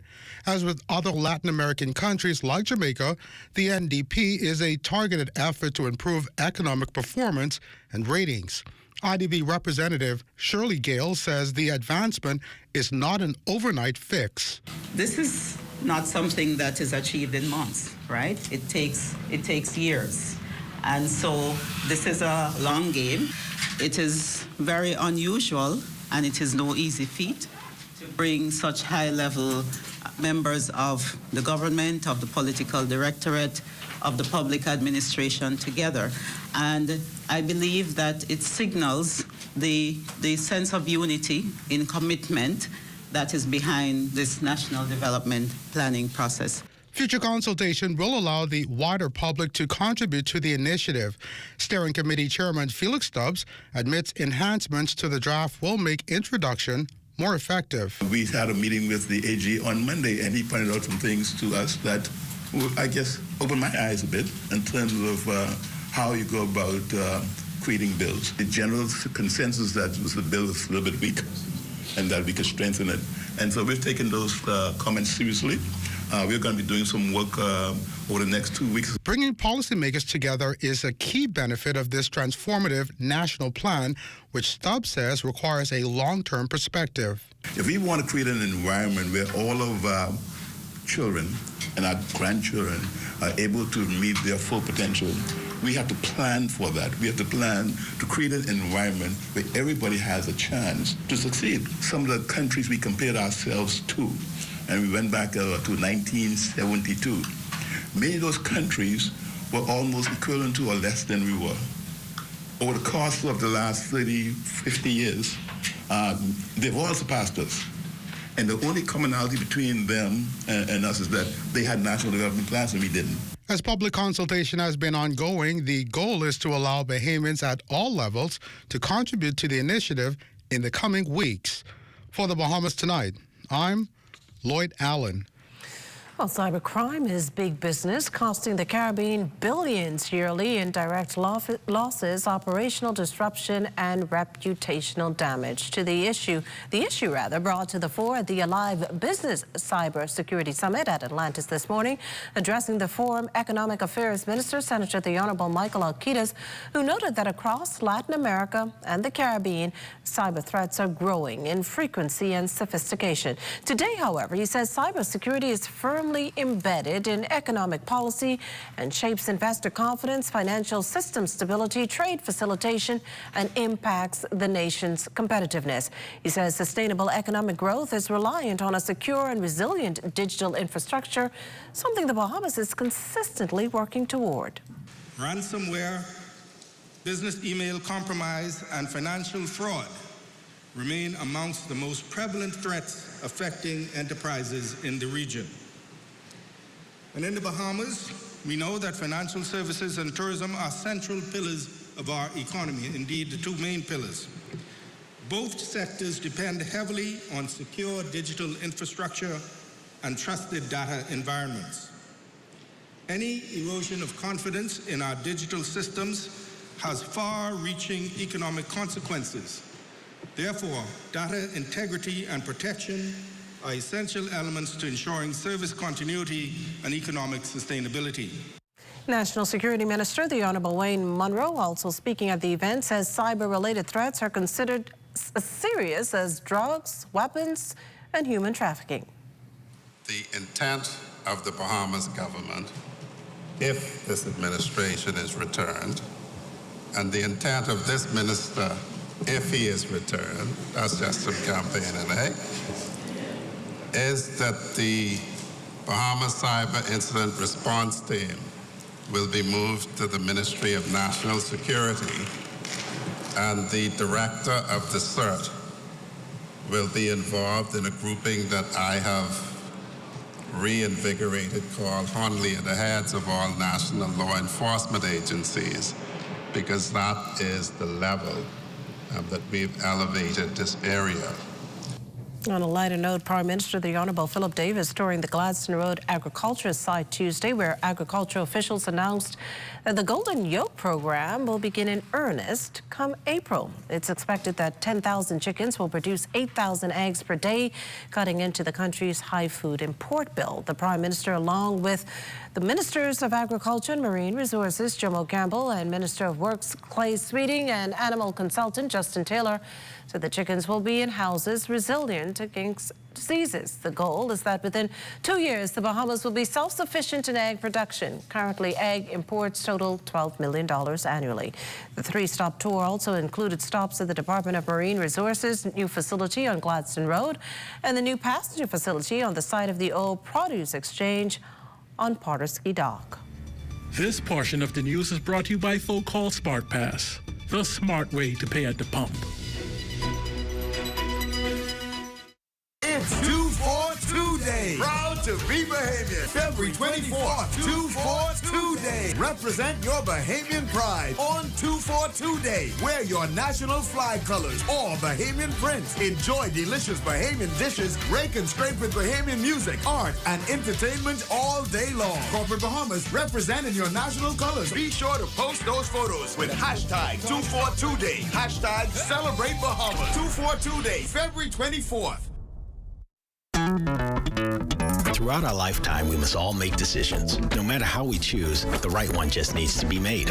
Like having J.S. Johnson Insurance Agents and Brokers as your insurance partner. We've been serving the Bahamas for over 100 years. Whether you need home, motor, marine, or commercial insurance, make the right decision. Call 397-2100 or visit jsjohnson.com. JS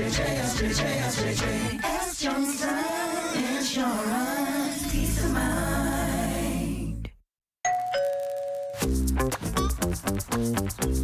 Like, what are you grabbing all these pizzas, boy? Wait, Marcos, wait. We have a special on all the large one topping pizzas, wait. Pineapple. All.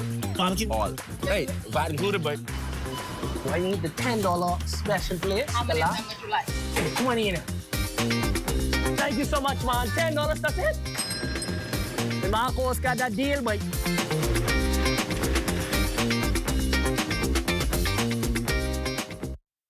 Welcome to the Nassau York Club, where a lot of junior sailors are getting prepared for this. No more. You're senior, I junior. And on the sheet, it's probably going to be light wind for the Durwood Knolls Regatta, pulling the boats through the tacks. Right, make sure I control it. You know sail. Send it over them. All right, guys, that's the plan. Let's sail. Before we stand. Sit Durwood Knolls went gone in 64. Now we sailing at morning too for sure.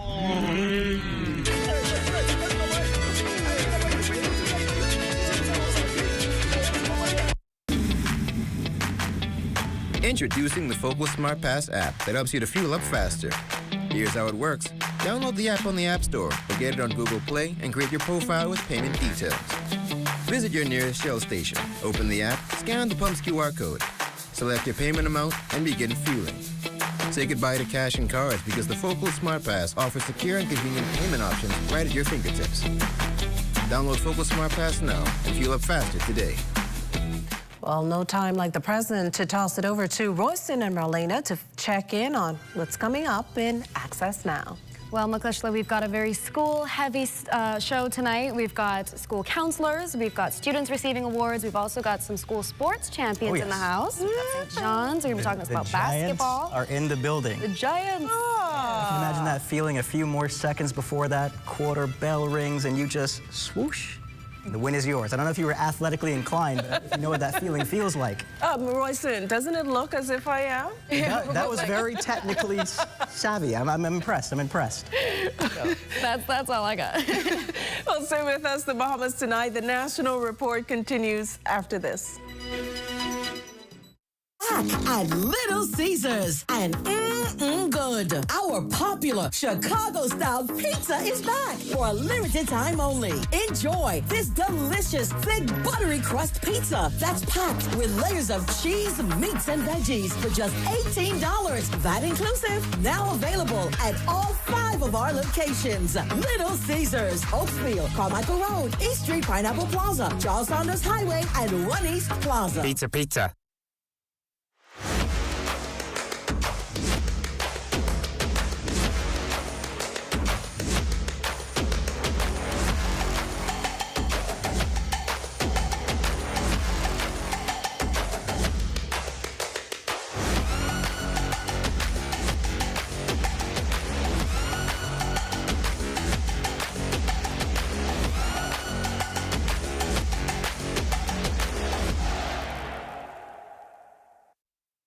Behind every strong economy is a bold entrepreneur, and we're here to support them, island by island. On Long Island, we've helped 77 entrepreneurs turn their dreams into thriving businesses. Through over $1.9 million in approved funding, the SBDC is strengthening Long Island's economy by investing in its leading sectors: fishing, transportation, and agriculture. No matter the island, every business we support strengthens the economy, starting with yours. SBDC Bahamas.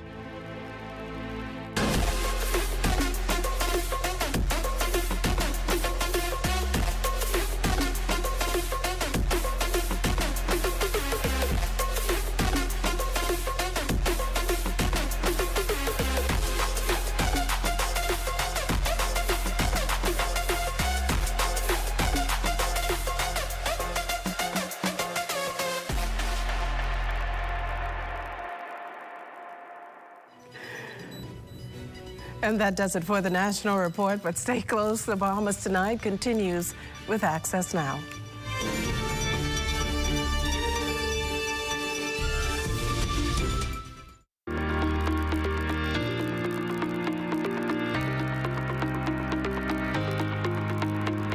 The Ministry of Education and Technical and Vocational Training, in conjunction with the Ministry of Labor, is hosting a job fair at the ministry's headquarters on Friday, the 20th of February, and Saturday, the 21st of February, 2026, from 9:30 a.m. to 3:30 p.m. in its quest to provide access to a quality, holistic, and globally competitive education.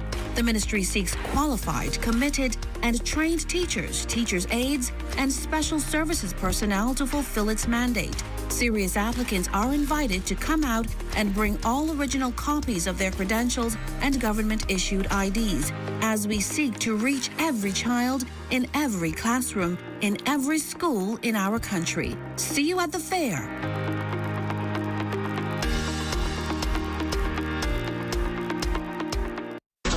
Good to grow. Keeping you in the know. Keeping you in the know. Cause it's good enough to eat and it's good to grow. It's good enough to eat and it's good to grow. The Ministry of Agriculture and Marine Resources has officially launched Agri Expo 2026, scheduled for April 10th through 12th at the Gladstone Road Agriculture Center. Under the theme Agriculture, Our Heritage, Our Future, the expo will celebrate Bahamian agriculture while spotlighting innovation, education, and food security for generations to come. Minister of Agriculture and Marine Resources, Hugh Campbell. Agri Expo 2026 is an invitation to farmers and fishers, to students and entrepreneurs, and to families and community leaders to be part of the movement that is shaping the future of agriculture in the Bahamas. I encourage all Bahamians to join us at the Gladstone Road Agriculture Center from April 10th to the 12th. Come to learn, come to support our local producers, come to celebrate the strength, creativity, and potential of Bahamian agriculture. Agri Expo will feature a dynamic lineup of activities designed to engage families, farmers, students, and agri-industry professionals. Project manager of the event, Jacqueline Fox DeVoe, spoke to the exciting events. We are expecting some new initiatives, such as the poultry workshop, whereby we're going to teach the farmer how to raise chickens from the chicks. If you want to be a local poultry farmer, we will show you how to do that.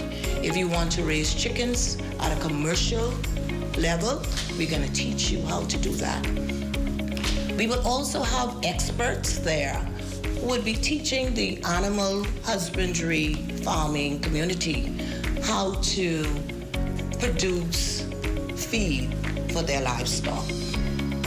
And in addition to all of the hydroponic farming, the backyard farming, the food demonstration that Minister would have mentioned. How could you not encompass your heritage without the bottling of tomatoes and jellies and jams and all of the good stuff, even how to bake bread. So we encourage you, please, don't miss it. For more information on Agri Expo 2026, be sure to follow the Ministry of Agriculture and Marine Resources social media channels. Keeping you in the know with Good to Grow, I'm Kendia Smith. School counselors gathered to discuss new and innovative ways to positively impact students. We've got more on a conference held recently. Plus, top students of Woodcock Primary School awarded at a special honors ceremony.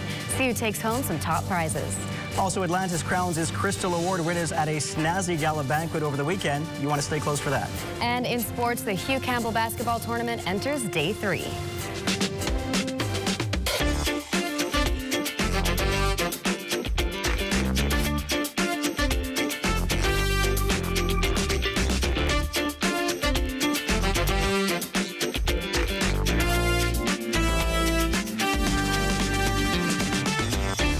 Bahamas Tonight Access Now starts now.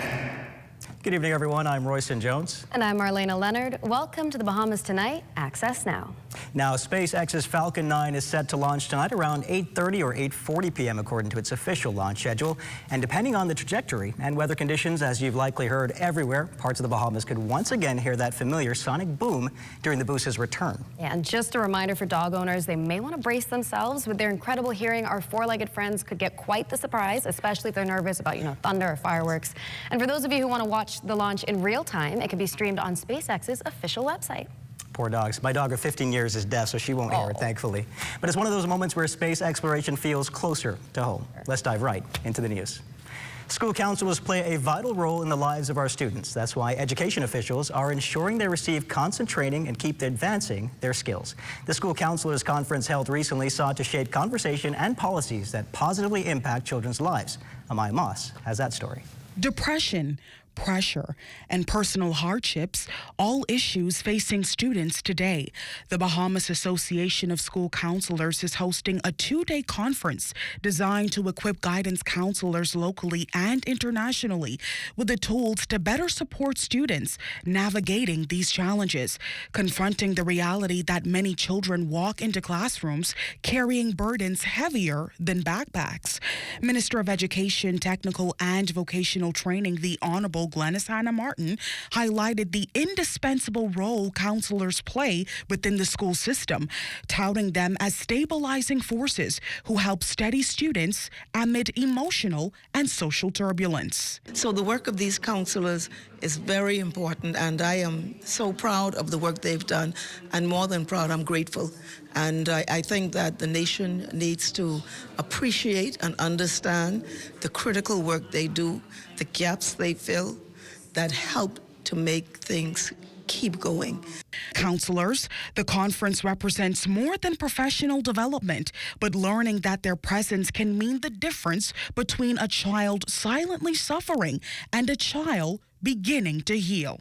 How do we, as educators, continue with lifelong learning, but also how do we encourage young talent to learn for a lifetime, to adapt to the changing environments? So for us to come together, exchange ideas, for us to get the necessary training and get the skills so we can go back to our respective campuses and we can help our students. Because for many students, the guidance counselor's office is not just another stop in the school day. It is the one place they can breathe. And officials say that is a responsibility they are determined to strengthen. Reporting for the Bahamas tonight from the British Colonial Hotel, I'm Amaya Moss. Well, speaking of school, top achievers at the Woodcock Primary School were awarded for their hard work and high grades. Here again is our Amaya Moss. Tears welled, cameras flashed, and one by one, 118 young scholars made the walk to the stage at Woodcock Primary's annual Honor Roll Assembly. But the ceremony carried more than certificates. It represented proof of progress. School officials revealing a significant improvement in academic performance over the Christmas term. A leap administrators say reflects not just grades, but growth. Vice Principal Mistress Candace Calmer says despite the social barriers many students face, the country's future stewards are steadily emerging, propelled by the progress within the classroom. This program has been a tremendous benefit to the school as we see more students are coming to school on time to make sure that they do have something hot in their stomachs because if you're hungry, you definitely can't learn. When I first came in 2022, only 34% of our students were making the 2-point. Now, 2025, we have 72% of our students making a 2-point and above. Area Member of Parliament for the Bain and Grantstown community, Wade Watson, says the occasion is a quiet reminder that leadership is not about policy, but about showing up for the next generation and believing in their capacity to rise. It's amazing the way we have come from. And so therefore, giving back and being a part of this community is so important to me. And so being here to see the G's children achieving these awards today means a lot. The children are the future. They are the future. And if we can make Bains and Grandson better, it has to start with education. For the students, the accomplishments were quite rewarding and a boost to their academic goals. This award meant a lot to me because I studied hard, to get where I am today. After all that hard work, I'm just getting what I deserve. I feel happy and encouraged that they chose me to be the top student. And as the applause echoed, what lingered was more than achievement, but assurance, the kind that tells a child that you deserve to be in rooms where excellence lives. Reporting for the Bahamas tonight from Woodcock Primary, I'm Amaya Moss. What an incredible achievement for the entire school. Now, this past week, the Atlantis Resort hosted its 2026 Crystal Awards, recognizing staffers from a cross-section of areas and dishing out thousands in cash prizes and gifts as the resort's management team says thank you to those helping to maintain the Atlantis as a destination of choice. Our Lloyd Allen has more tonight. They say diamonds are forever, and during the 2026 Atlantis Crystal Awards, a big night for a number of employees walking away as winners. And while some persons did not receive those recognitions, it did prove one important thing, that each team member plays an important part of making this company an amazing shining star right here in the Bahamas. Winners Brian Forbes, Sarah Salas and Troy Toot elated in being honored. The award means the world to me. After putting in work for more than 30-plus years and having done the work capable of winning the award year after year and trying to encourage other team members, inspire them, and to reignite the flame in more veteran and older team members, it adds more to my message of service excellence. I'm a coordinator, I'm a group sales coordinator, so I think I have a lot of space to grow in this company, and that's what I want to do. If you work hard, you will be honored. And continue to work hard. With working hard, these achievements will come. The ceremony highlighting Atlantis employees across the resort, leaving no stone unturned and no exceptional team member forgotten. Dennis Kool-Aid Lockhart, Marvin Davis, and Mario Neern offering thanks to their community, winning gifts including a cash prize and an all-expense paid trip to the Big Apple. Hard work, consistency, it tends to play its toll, but now that you can see the reward, because a lot of times you don't really realize persons are watching you until like a moment like this now. My wife and I, we weren't planning on traveling this year, and then just a few minutes ago we get a New York trip, so now a trip is in our future. To my Mason Edition family, I want to say, first of all, I want to thank one family for voting for me for People's Choice Award. I got to put that out there because they did vote for me. And my Saxon family, you know who you are. We have awards and recognition so that our team members see an opportunity to shine. And while some persons did not receive those recognitions, it did prove one important thing, that each team member plays an important part of making this company an amazing shining star right here in the Bahamas. For the Bahamas Tonight, I'm Lloyd Allen. Congratulations to all the winners, of course. Now, still to come, the newly crowned St. John's Giant Senior Boys BAISS winners are here in the house. We'll be chatting with them coming up. And, of course, Chief Meteorologist Basil Dean has your Access weather forecast. So, stay close.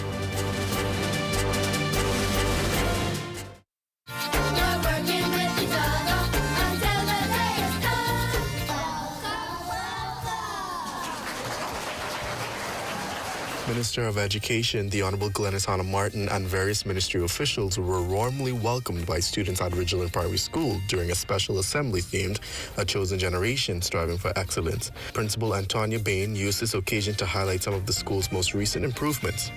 We've shown great improvements in listening comprehension, reading comprehension, science paper 1 and social studies paper 2. Give yourselves a round of applause.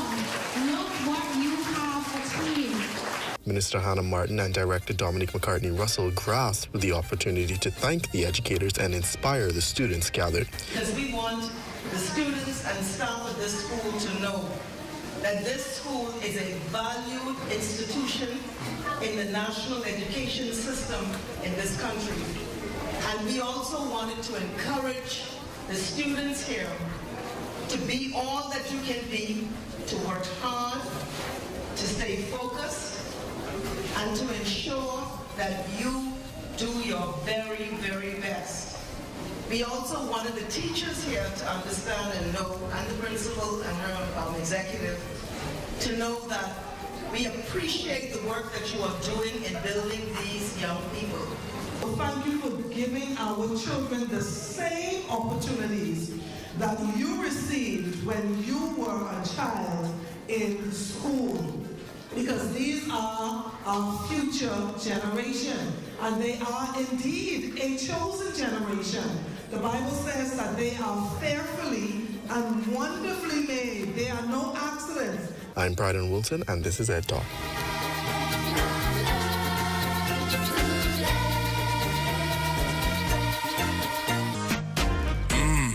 The Whopper with cheese never tasted so good. 100% flame grilled beef, now juicier. With fresh ingredients as usual. And even fluffier buns. The Whopper with cheese. Bigger, better, tastier.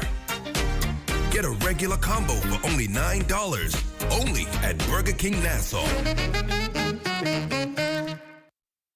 This Valentine's Day, celebrate your love with our perfect pair promotion. Shop with us and save 15% off your second fragrance. So paint the town blue with his or her matching light blue fragrances, or pick up 2 new fragrances just for you. Whatever you do, don't miss our perfect pair promotion at the Perfume Bar. Can't get enough of your love, babe.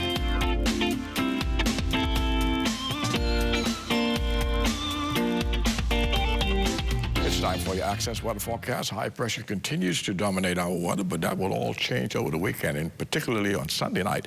A front system will pass through the northwest Bahamas, and it will usher in some very chilly temperatures for the early part of next week. Now, your boating forecast looking like this for the northwest and central parts of the country.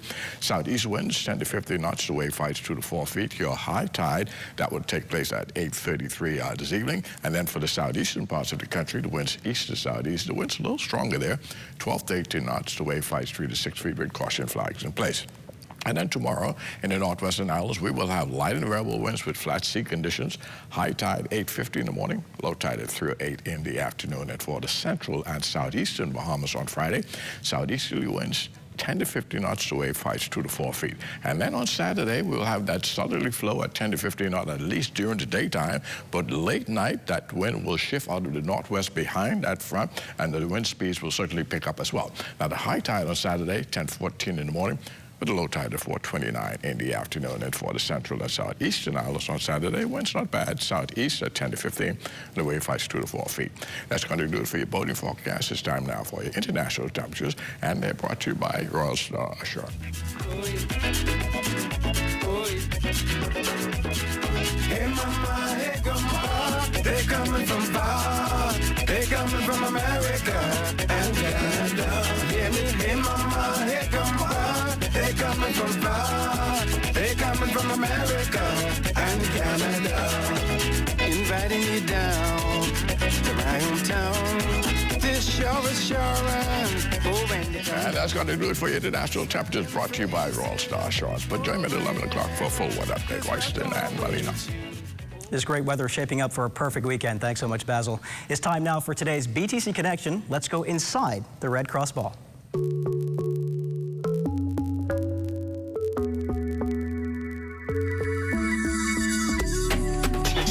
This is our 4th consecutive year sponsoring as title sponsor for the Red Cross Ball. It means a whole lot. BTC is such a strong brand in the community and in the corporate sphere in the Bahamas. The Red Cross is there when we need them. The Red Cross is there supporting the entire archipelago in times of need, and also in times of severe need in cases of tropical storms and hurricanes. This evening, it warms my heart to see BTC has sponsored the Red Cross Ball. The Red Cross being an organization that has always been around for many, many, many years, and they mean well. They contribute to society in a positive way. And BTC, too, having been around for many years, they've seen the ins and the outs, and to have sponsored this event, which is a good event for a good purpose. I'm very proud to be a part of BTC, having been the title sponsor of this event. And also recognizing our corporate sponsor, our title sponsor for this ball for the 4th consecutive year, BTC. Let's please give BTC a round of applause. At BTC, we remain unwavering in our mission to connect, empower, and uplift the communities we serve.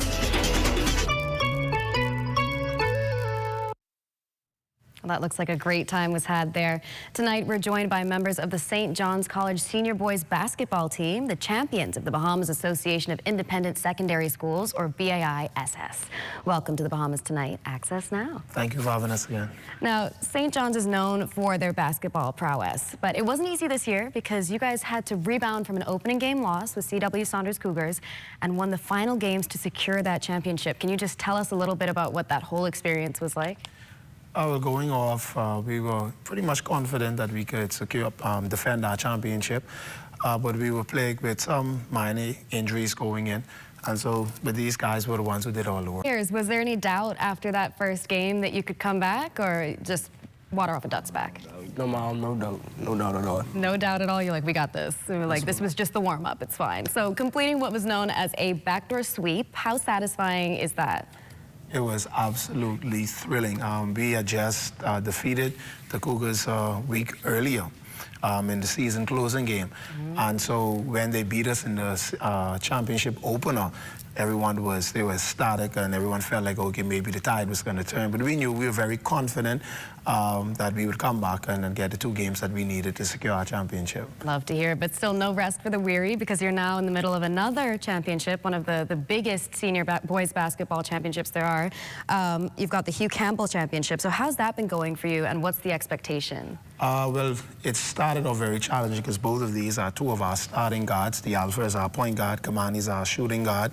And we started off Hugh Campbell with both of them out with injuries. So we've been going through, we've made it through so far without them. We play again tomorrow, but hopefully we could have them back to help us throughout the tournament. We're hoping that maybe we could come out victorious with a championship out of this Hugh Campbell Get a double win. Yes, that'll put the icing on the cake for these guys. What's the one thing you would say you tell the team just to really lift them up whenever they're feeling a little hesitant? Stay focused. The hard work that they put in, trust each other. We have been training all year. They've been together for a couple of years. And so these guys, they know what it takes. They have championship pedigree. They were junior boys champions. They came up defending senior boys champions. So they know what it takes to win. So we just tell them stick to what they've been taught and play together as a team. Trust your training, have faith. Yes. Communicate. Love it. Thank you so much for joining us here on the Bahamas Tonight Access Now, and best of luck in those championships. Thank you. Maybe we'll see you back if everything goes well. Yes, hopefully. Hey, we pray so. It's time to turn things over to Total Sports to see what's on tap. Day 3 of the Hugh Campbell basketball tournament in the books. Details of that story and more coming up in sports. Here at Solomon's, we don't just believe in great brands. We believe in creating unforgettable memories and celebrating everyday living with you and your family. Every aisle is filled with all you need. A great value with variety and a selection of all your favorite groceries and products. Saving you time and keeping you on a budget. Great food changes everything. Shop at your local Solomon's for food, for family, for you. Imagine putting $25 gas in your car, scanning the QR code, and winning a whole cruise and so much more. Well, that could be you with the New Year, New Things promotion happening right now at Rubis. From now until March 27, spend $25 or more in fuel and win one of our amazing prizes, such as $500 worth of Rubis gift cards, Fidelity prepaid Visa cards, BPL vouchers, a 3-night stay at the Margaritaville Hotel, a PS5, and we'll be sending a lucky person on a cruise. I can't wait to see what you win. It's New Year, New Things with Rubis. Don't forget, spend $25 or more, scan the QR code, fill out the form, upload your receipt, enter, and win. That's my boo. I ain't getting leave. I can see y'all on the cruise. Don't leave me, don't leave me. Oh, isn't that nice? Wait, you missed it? You haven't been on the website. Here's how TDC can help you. Whether you're turning your home into a vacation rental, pitching a business idea, or growing what you've already started, the TDC is here to help. Visit tdcbahamas.com for every conversation, event, grant, and opportunity happening near you. Tourism is all of our business, and the TDC is here to support yours.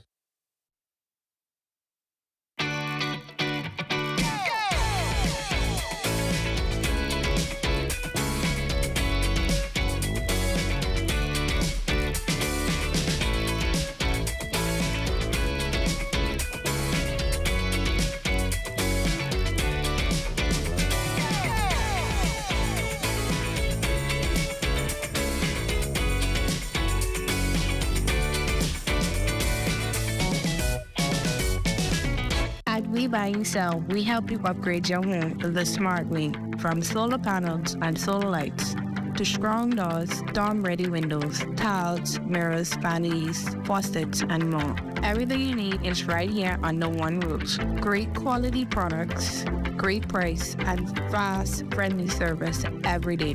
Visit us on Robinson Road or send us a message on WhatsApp. 242-636-8412 or shop anytime at wbusbahamas.com. We buy you sell. Upgrade your home today.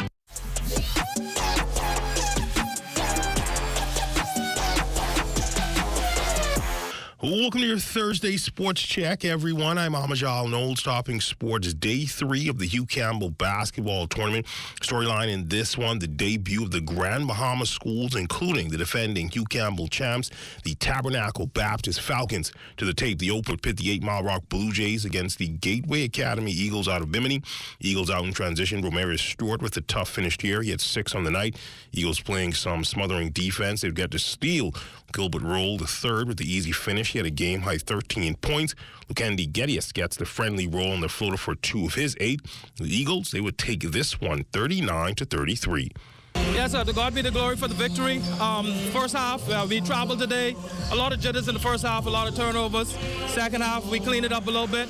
I was able to close out the game in the fourth quarter. Hopefully, we'll be able to play some more clean basketball going forward. Game 2, the reigning and defending Hugh Campbell champions, the Tabernacle Baptist Falcons, starting their quest for a two-peat, but they certainly would have their hands full with the Telios cherubim. Tabby working the ball around the perimeter. Travis Kelly with the trifecta, he had 12 points.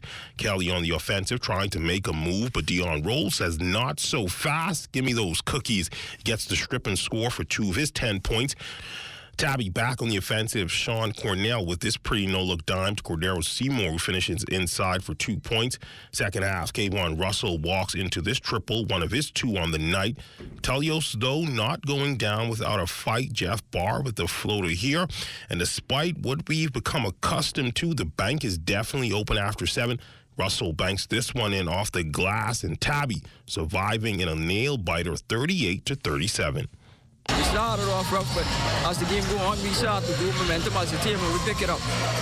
Game 3, and arguably the game of the night, the BAISS runner-ups, the Charles W. Saunders Cougars, squaring off with the champions out of Grand Bahama and the St. George's Jaguars. And this one would be worth the price of admission.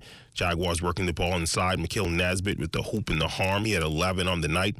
Cougars on offense working the ball around the perimeter. Breon Portier with the triple and lets the Jags bench hear about it too. Nesbitt again in transition. Pro Hop switch to the left for the finish. Cougars now out and running. Daniel Monroe with the tough layup here. He had a game-high 20 points. Jags in transition. Daquan Joseph with the turnaround jumper. He had 7 points. Second half, Cougars on the offensive end. LaQuinn Collins with the finish and 1. He had 9 points on the night. The Cougars would go on an 11-zip run to close the game and send the Jags on the brink of elimination with a 64-55 win. The nightcap would see the Westminster Diplomats take on perennial power out of Grand Bahama, the Sunland Baptist Stingers, and it may perhaps be a Cinderella story brewing. The Diplomats got out to an 18-5 lead after 1 and never looked back. Michael Jean-Pierre with the triple here. He had 15 on the night. Now, the tournament is normally the stage that high school hoopers use to catapult themselves to national prominence. Entering Westminster guard Shaheem Ambrister would be the hot hand all night. Asking his defender for a dance here. He would lose the ball before recovering and getting in the lane to finish this tough 2. He ended the game with 25 points to lead all scorers. Westminster would beat Sunland 52-30. Night 4 currently underway over at the AF Adderley Gym. Find out who was sent home packing in Friday's Sportscast. In the college basketball news, a couple of weeks after winning a 3rd CUSA Player of the Week award, Payman Breema Collins in the spotlight again, turning in a massive effort and a win for her team over the Sam Houston State Lady Bearcats. She would erupt for a game-high 24 points and add 4 blocks, 3 assists, 2 rebounds, and 2 steals as well. The Panthers escaped with a slim 67-65 win. They'd improved to 15-9 on the season. In volleyball news, University of the Bahamas Mingo's women's volleyball team were looking to end a 2-game losing streak in their MPVA matchup against the Tech Titans. The first set was deadlocked at 9 points apiece. The two sides remained close before UB went to serve and took the score. They would go on to win that set 25-18. You would get up to a quick 9-2 start in the second set to set the tone. That lead jumped to 16-6 after a kill by middle blocker Patrice Ferguson. They kept the lead at 19-9 before closing the set to win it 25-12. UB would go on to win the mats in straight sets to end the 2-match skid. From the game, we started off slow, but we ended up picking the energy up when we pick our service up. We use a service team, so when we doing our job at the line, it translates in the game and our defense and our covering. We had a lot of good kills, and we also had a lot of good stops with the in defense. Service is really important to the game, especially our game. So when you get them on, and when you can really mess up with the other team, it really does a lot for your team. So I've been making it a lot of constant effort to serve tough. It's been a look at your sports on this Thursday. I'm Amajal Knowles, signing out until tomorrow.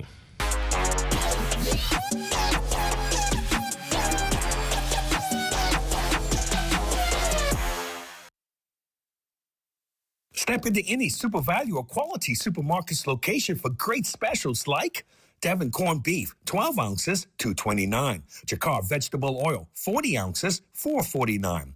Pearl Milling pancake mixes, assorted 28 ounces, $4.99. Sweet cantaloupes, 2 for $5. Chicken leg quarters, 10-pound bag, $1.15 per pound. From store to store, no one saves you more than Super Value and Quality Supermarkets. Behind every strong economy is a bold entrepreneur, and we're here to support them, island by island. Bonnie Lutheran, we've helped 122 entrepreneurs turn their dreams into thriving businesses. Through over $3 million in approved funding, the SBDC is strengthening Eleutheran's economy by investing in its leading sectors: tourism, food and beverage, and agriculture. No matter the island, every business we support strengthens the economy, starting with yours. SBDC Bahamas. Come and visit us at Shop Smart, 'cause everything is here. Yes, we have it all for you. Toys, clothing, office supplies, appliances, custom cut blinds, bedding, drapes, and rugs. Come and visit us on Mackey Street, 2 blocks down from Wolf Road. Call us at 698-1052. Shop Smart, Shop Smart, at Shop Smart. Oh, everything is here. Bang ding.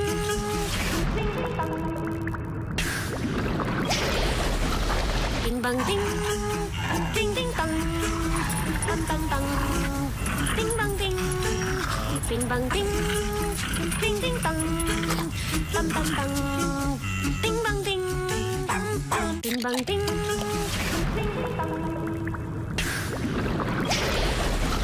Ding bang ding. Ding ding dong. You're looking at some jet skis having fun in the water along the West Bay Street Strip. That shot courtesy of our drone pilot, Kyson Miller.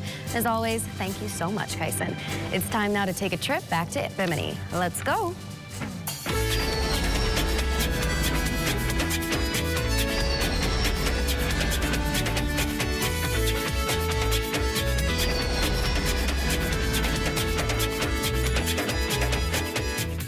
Now, travel for international visitors to Bimini just got a whole lot easier. This past weekend, American Airlines began 3 times weekly direct flights from Miami to the Gateway Island, Bimini. As you probably already know, it's just a hop away from South Florida, and with just 56 nautical miles separating them, it's the nearest Bahamian island to the Florida coast. But getting there used to mean using a ferry, chartering a boat, or if you're lucky enough, flying a seaplane. However, now, in less than half an hour, travelers from Miami can find themselves taking in all of Bimini's splendor, and there's a lot of it to be taken in. On Saturday, there was a ceremony at the Bimini Airport to mark this historic occasion. Here's Deputy Prime Minister and Tourism and Aviation Minister, the Honorable Chester Cooper. This is an exciting opportunity for the island of Bimini. It's about progress. It's about expanding airlift, of course, for the benefit of our tourism industry, but more importantly, the benefit of the residents. It adds to their quality of life, easy access to Florida and connectivity to other U.S. cities, etc. It's now time for Let's Talk Socials with Matea Stewart. A Scottish chef going by Incredible Woke has been making waves on TikTok. She started her journey with just 5 followers, traveling virtually around the world and recreating international dishes in her own kitchen. Recently, she landed in the Bahamas, at least online, and decided to try her hand at some of our local favorites. Her first attempt, chicken sauce, and Johnny cake. Bless up, Bahamians, let's make chicken sauce and Johnny cake. Every week, a random generator takes me to a new country. You've landed in Scotland and I've landed in the Bahamas. Let's go. From a falling coconut, the doctor was confused. He has the solution. A bottle of the apple wine was his prescription.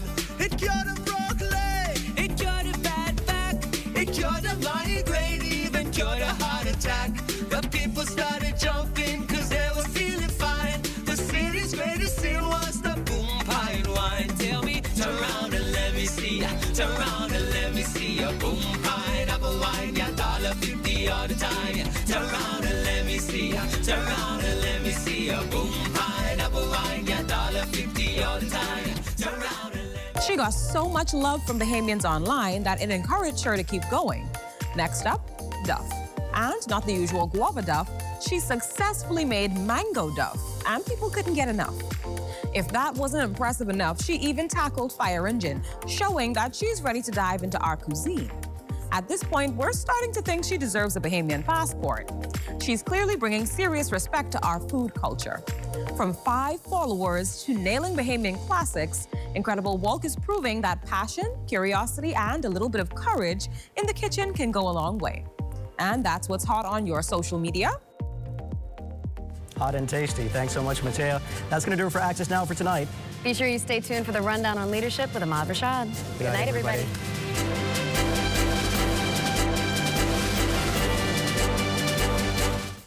Hepatitis is the inflammation of the liver, which is the organ responsible for filtering toxins from the body, producing bile for digestion, and producing proteins and clotting factors.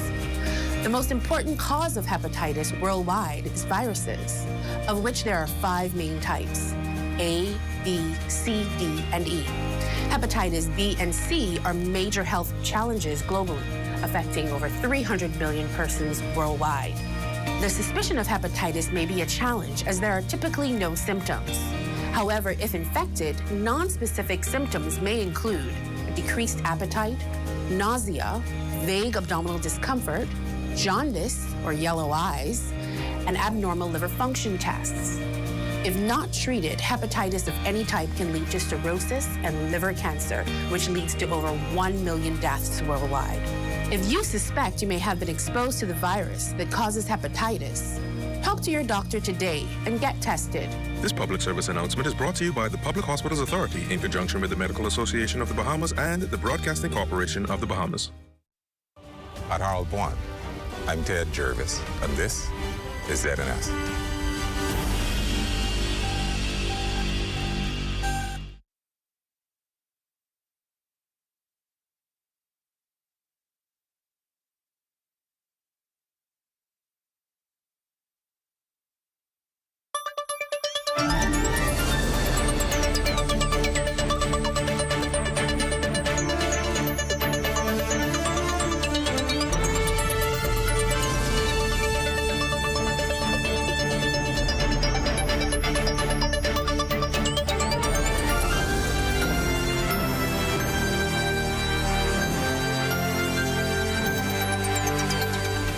Ladies and gentlemen, boys and girls, leaders from all generations, good evening and welcome to the Rundown on Leadership. This is the forum where leadership is examined without fluff, standards are elevated without apology, and responsibility is treated as the privilege it truly is. I'm your host, Ahmad Rashad Thompson, and I'm so excited to be with you tonight. As always, I have to take a moment and express my gratitude. You join us week after week, pushing me to push you further. Your voice, your energy, and your drive for meaningful conversation and dialogue are the heart of this show. We built it with you in mind. Leaders who strive to improve and believe they are meant for something greater. We are truly thankful for you to continue to find value in these discussions, and we cannot wait to share even more with you this season. Now, as I shared with you last week, this season we're not here for surface level inspiration, and we're not here to recycled cliches. We are here to explore leadership at the highest levels, nationally, regionally, and globally, and to ask questions that shape institutions, economies, and legacies. Because leadership is not motivational, leadership is consequential.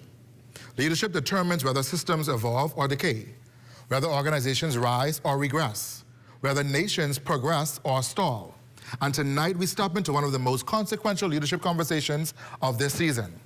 Tonight we are talking about leadership when the nation is watching. Not when the board is watching, not when the team is watching, when the nation is watching. We are talking about the cost of decisions, the emotional cost, the strategic cost, and the reputational cost. And perhaps the most costly of all, the cost of indecision.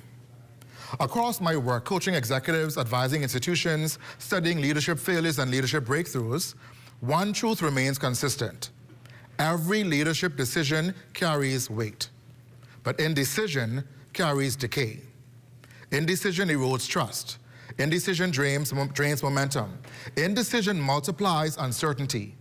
Indecision, ladies and gentlemen, quietly weakens systems. And in high-stakes environments, the refusal to decide can often cost more than the wrong decision itself.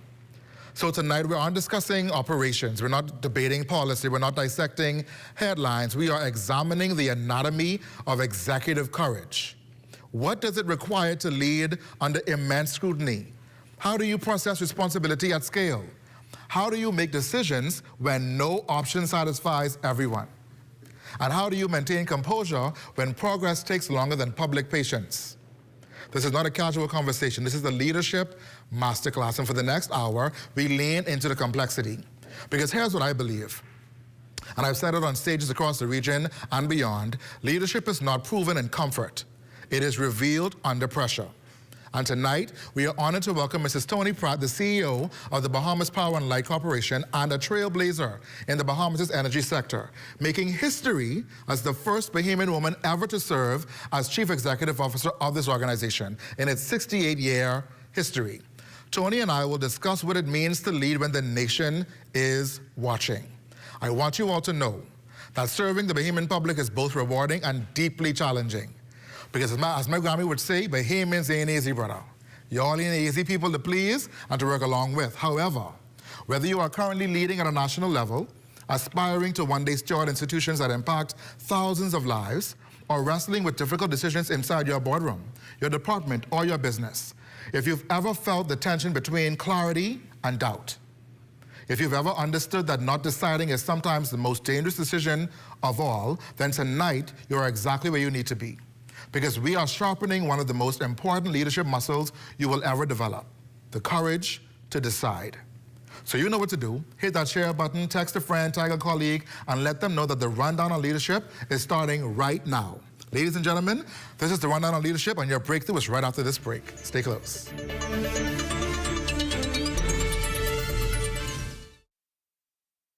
Behind every strong economy is a bold entrepreneur, and we're here to support them, island by island. On Grand Bahama, we've helped 486 entrepreneurs turn their dreams into thriving businesses. Through over $14.4 million in approved funding, the SBDC is strengthening Grand Bahama's economy by investing in its leading sectors: food and beverage, tourism, and fishing. Every business we support strengthens the economy, starting with yours. SBDC Bahamas.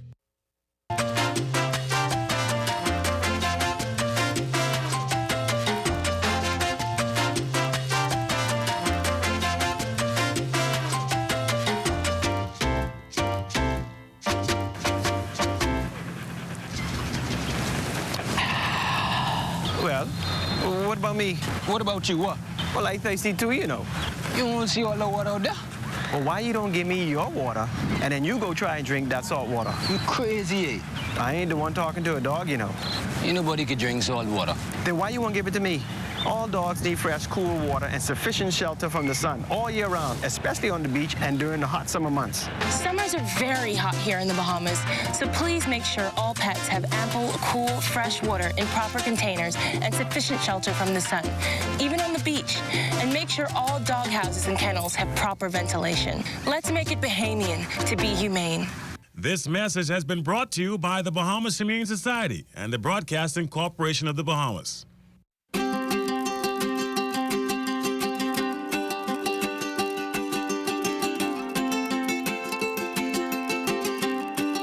I'm here at the Dixon Hill Lighthouse on San Salvador to let you know that marine protected areas make dollars and cents. A well-designed and managed network of protected areas can generate income for nearby communities. From MPA managers to lodges to eco-tours, there is money to be made.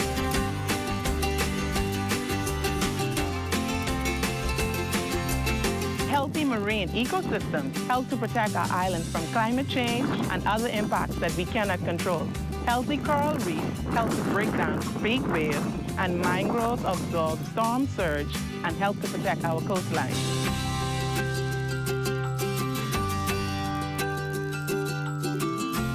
Older and larger fish tend to carry more and healthier eggs than younger fish.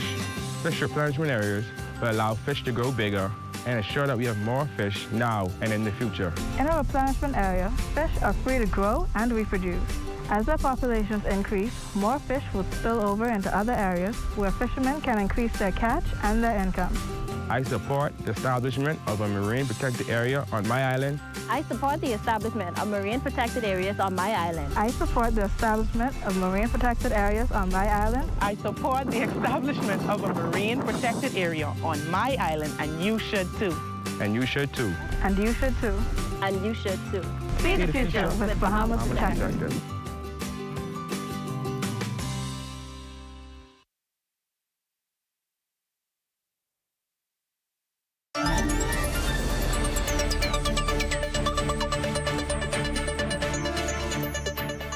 Welcome back, everyone, and welcome to the show, Tony. We are so grateful to have you run it down with us this evening.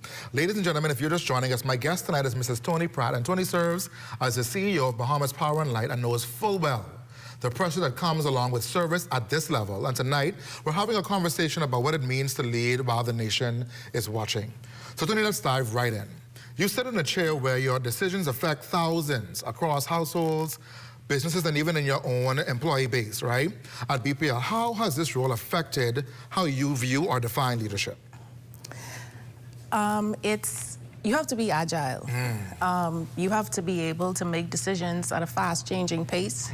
There's no formula. You come to work one day, you're faced with one set of challenges, and then 20 minutes later, you know, it's a whole new set of challenges. So I would say agility is needed. The ability to think on your feet, the ability to block out all of the noise and focus on, you know, what is the real root of the issue here? Because it's easy to get caught up, you know, in what the symptoms are, right? Because you could say, okay, well, you know, the power's off here, and, you know, we have an issue down the road, and we have an issue in this island or that island, and then you have to kind of refocus, recenter yourself and say, okay, what is top priority? And then systematically work your way through each issue, making the best decisions you can with the information that you have at the time. Because no decision is a perfect decision in the moment, especially if you're making decisions with limited information, and you're never gonna have all of the information. But you have to make the best decision that you can, and then afterwards you can do a postmortem, you can do a lessons learned, you can sit down with your team and say, okay, well, what went right or what went wrong? And how can we learn from this? What systems can we put in place to make sure that if this were to ever happen again, we know exactly how to smoothly navigate through this in the future. Indeed. You mentioned a key point just now. You said the symptom. Some people in leadership roles work to treat the symptom versus the actual root cause. What is the harm in making a decision based on symptom versus root cause, in your opinion? The symptoms will always reoccur. You know, if you have a wound and you don't treat the wound, you know, you're just treating the pain or you're just treating the inflammation, the infection is going to spread. So you have to treat the root cause. You can address the symptoms while treating the root cause. And I think that's important, because if, you know, this is a problem, let's say you may have a recurring problem on every island, you know, and you say, okay, we had this problem last week in Abaco, and we're having this problem this week in Exomo. What is the cause of this problem? And how can I solve it while dealing with the symptoms that are occurring, but making sure that it's rolled out systematically throughout every operation? And I think that's important as well. When you think, Tony, of leadership in its purest form, what values in your mind stand at the foundation, and why are those values non-negotiable for you? Integrity. integrity is definitely at the root. I think that if you make every decision knowing that my integrity is in check in this moment, no matter how much scrutiny you come under, you can stand and say, this may not have been the right decision, but I know based on the information that I had at the time that I made the best possible decision while keeping my integrity intact. Yes, yes. Integrity to me is defined as doing the right thing when there's no risk of being rewarded for it. And when no one's watching. No one's watching. Exactly. There's no risk of great job, Tony, great job, Exactly. Ahmad. It's just doing what's right to do because it's right to do it. Exactly. And I think many leaders confuse demonstrating a level of authority with having to make an unpopular decision, and they run the risk of anything Buck-up Go Grammy would say. Because if you're not going to do something with integrity or do something that's integral, it definitely shines a light on your character. It does. Right? What surprises you most about leading at this level of leadership, Tony? Or what has surprised you the most so far in your journey? So, coming up through my career, I'm an engineer. And so the technical aspect of it has always been at the forefront. Like, you know, you have to have the technical knowledge. You have to be able to solve the problems, the technical problems. At this level, it is 95% people. Wow. You are dealing with people and their personalities and, you know, how to motivate people, how to empower people, how to give them the tools and equipment that they need to succeed.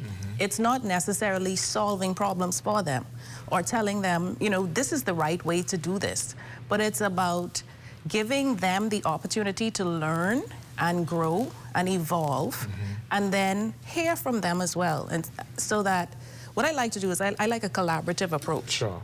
So I worked in the plants, you know, I worked on the field, but back then, things have changed a lot since then. So what may have worked for me when I was working in the plant no longer works. The technology has changed, it's evolved.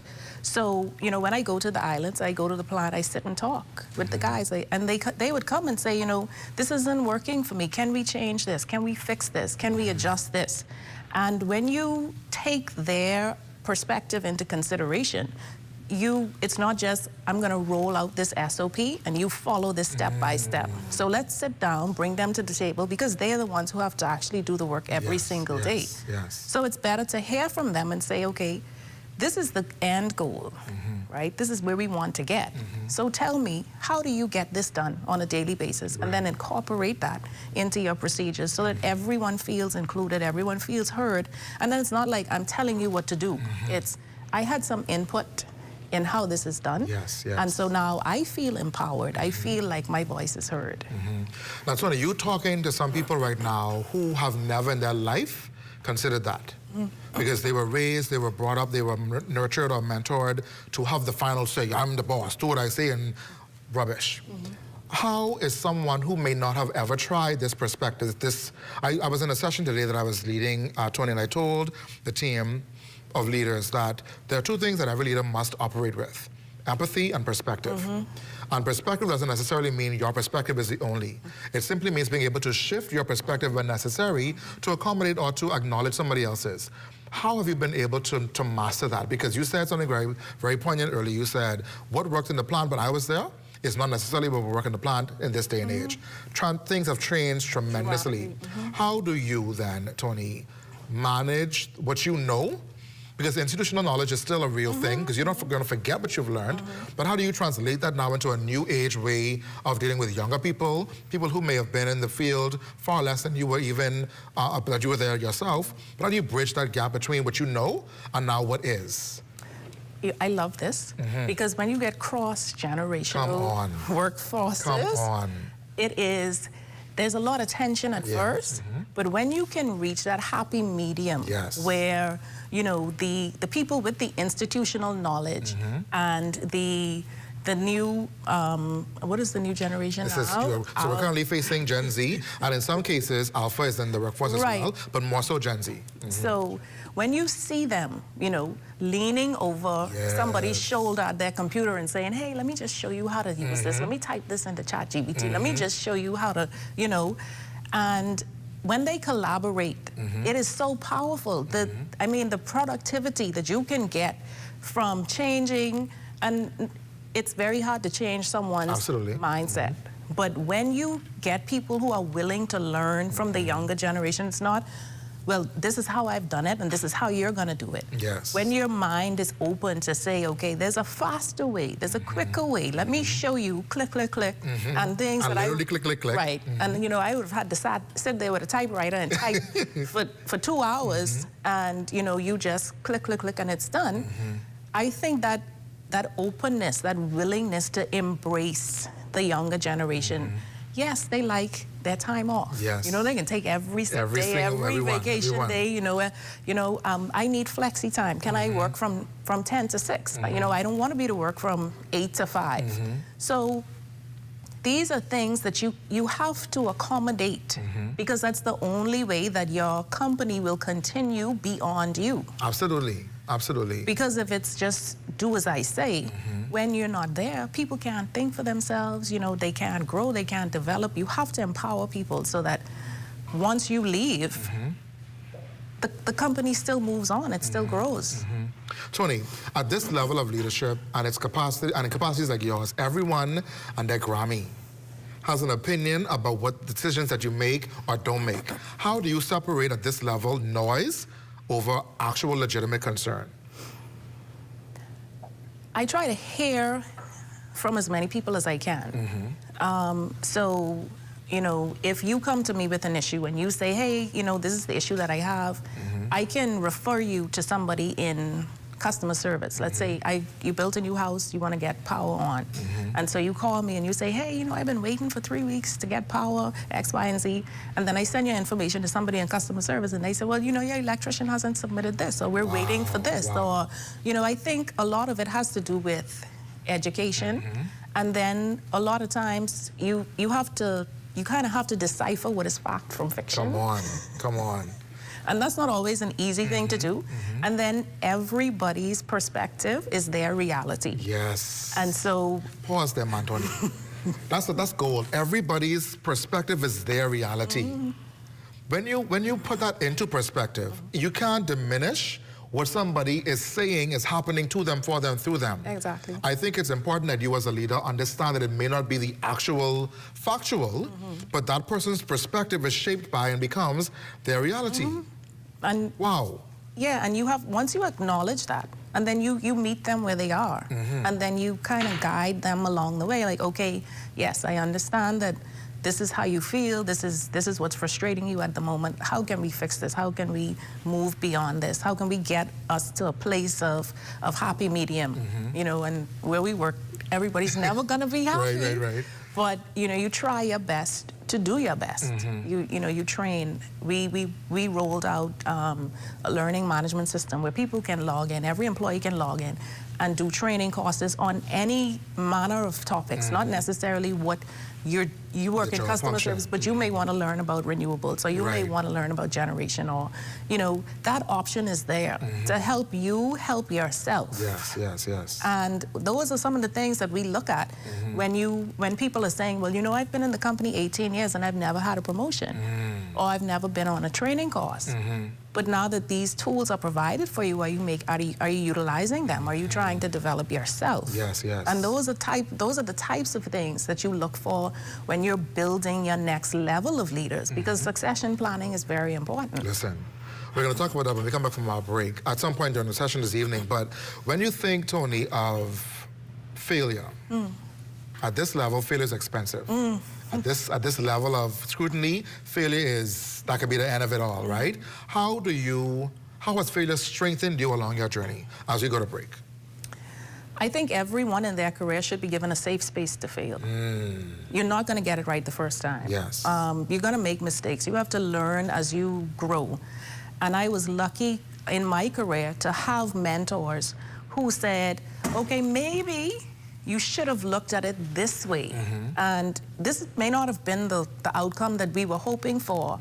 And here's how you could have thought about this differently moving forward, as opposed to coming behind with a stick and saying, you know, you broke it, you know, this is a costly mistake, et cetera, et cetera. I think that type of approach gives you the ability to reflect, do some introspection, and then say, okay, moving forward, I'll approach it differently next time. Or maybe, you know, I'm looking at it too granularly. Maybe I need to, you know, look from a higher, look down on it and see from a different perspective. Yeah. Ladies and gentlemen, this conversation so far is indeed a masterclass. You're learning about the power of collaborative leadership. Perspective that's not yours, that can shape yours. I want you to stay very close, because as we come back, we're going to continue our conversation around leading when the nation is watching. Your breakthrough continues after this break. Stay close. Let's swim Bahamas, bring water hazards to an end. Let's swim Bahamas. Water safety rule number 1. Never swim alone. Go with a friend. Let's swim Bahamas, bring water hazards to an end. Water hazards to an end. After 30 years of banking, I've decided to take a leap of faith. I moved from banking into an untapped industry, which is manufacturing in the Bahamas. And now we are standing on 3 acres of land on which we're going to be putting the Bahamas' first end-to-end plastic recycling company, Eden Recycling and Manufacturing Company Limited. Eden has 2 arms, recycling and manufacturing. This is groundbreaking for us. It's never been done before. It really makes a difference, not only in the Bahamas, but even around the world. This is not just a project that we're doing so that we can make a couple of dollars. We want to make sure that it benefits those who come after us. In future generations, we hope that this is a small vision, that they will take it and they'd expand on it. We can have the formula for what it means to do end-to-end recycling in the Bahamas, in the region, and even if we have to export these ideas and thoughts and concepts even into the U.S.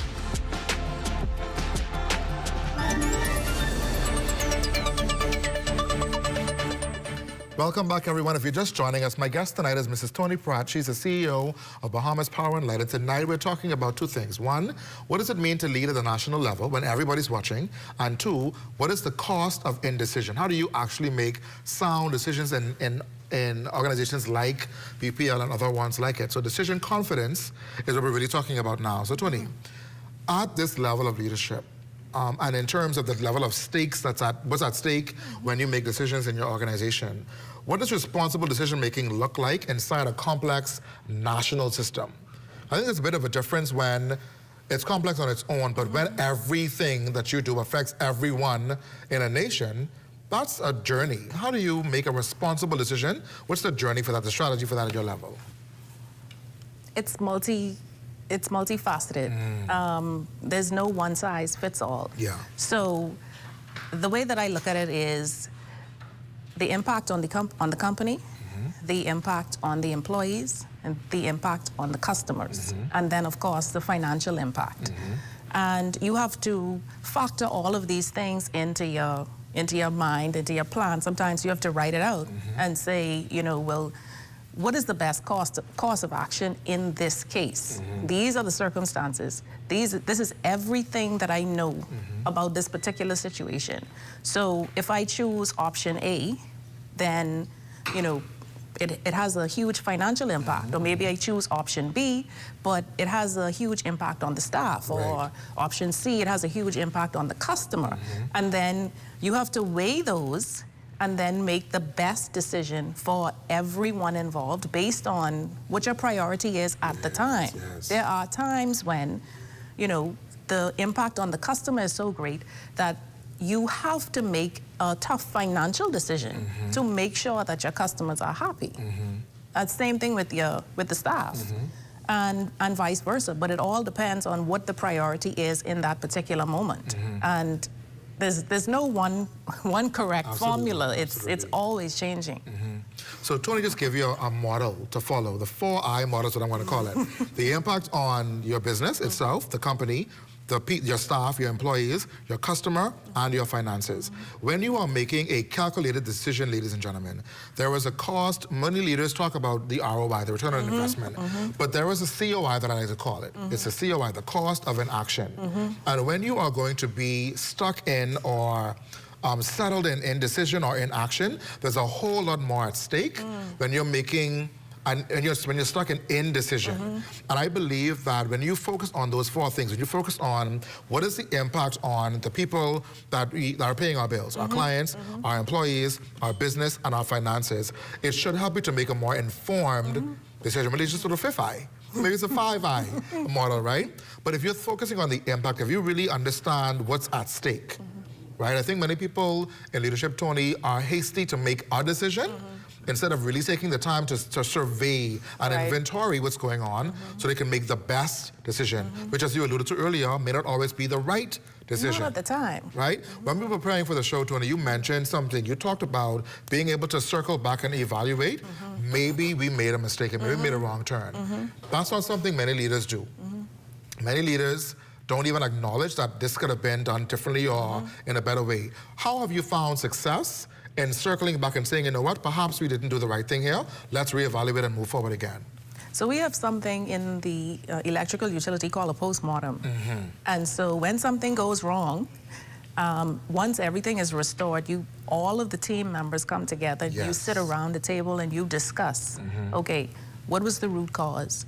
What happened? How did we respond? And how could we have responded better or faster or more efficiently? And when you take that time to reflect, everyone needs to be in the room. Everyone involved needs to be in the room, and everyone needs to give their input respectfully and openly. And then everyone needs to understand, moving forward, you know, this is how we will approach this if this were to reoccur. And I think, I mean, that works. Indeed. That works operationally, and I think it works in any decision that you may make. But this meeting isn't a shooting battle. This isn't a firing. No. This is us strategizing, really understanding what went wrong, how did it go wrong, what can we do to never let that happen again.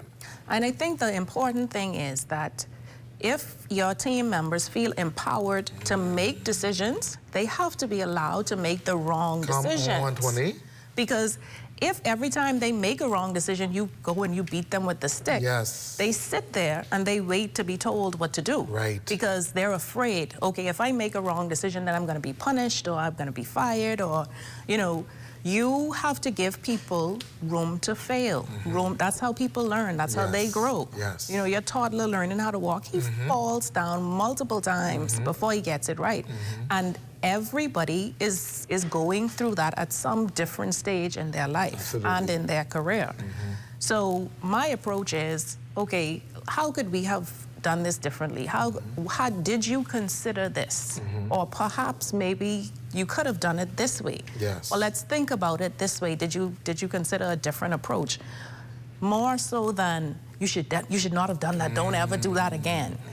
Because then they're afraid. The next time something happens, they're on the phone calling me at 3 o'clock in the morning saying, what should I do? What should I do? No. Handle it.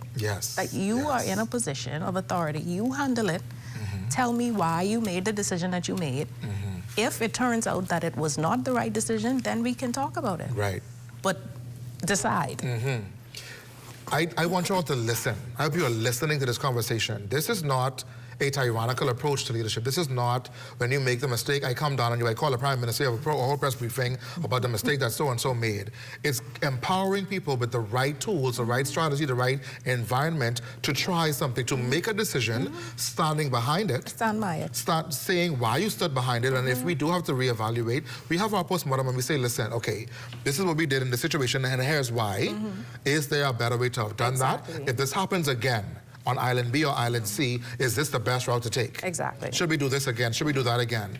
And bringing those voices to the table, Tony, sounds to me like your team is collaborating for the solution. Yes, that's the perfect. Why is that point important though? Why shouldn't it just be Tony making the decision? Because Tony doesn't know everything. Come on. You know, I've been in the company, yes. I have my experiences, I have my perspective. But there are people who have been in the company longer than I have. There are people who have had many different experiences than I have.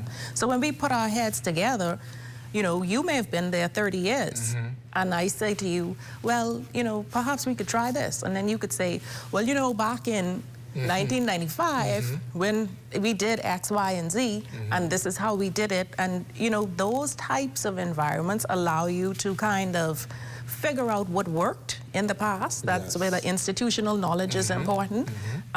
What can work in the future, that's where the collaboration is important. And putting everybody together to kind of chart the way forward. This is what's working now, this is what's not working, this is how we can improve, this is where we want to be, and then how do we get there? Absolutely. I want to shift gears for a moment, Tony, and talk about the elephant in the room. As a female, first of all, as a female, as a black female, as a Bahamian female, as a young female, as a woman in this industry, you said I'm an engineer. I didn't come up in HR, I didn't come up in personnel. I am an engineer, a graduate of multiple schools that you can't even pronounce. How do you navigate? Is it more difficult to navigate decision-making at this level as a female, do you believe, one? And two, have you ever had to prove some of us men them wrong? Talk about that a little bit, because that's reality. That is reality. Yes, ma'am. So absolutely, I've had to prove a lot of people wrong. Yes. When I joined BEC back in 2008, I was only the 3rd female engineer that BEC had ever hired. Ever? Ever. And, I went on the engineering training program, and of course, who this woman is, who this little girl. Little girl. Who this little girl is.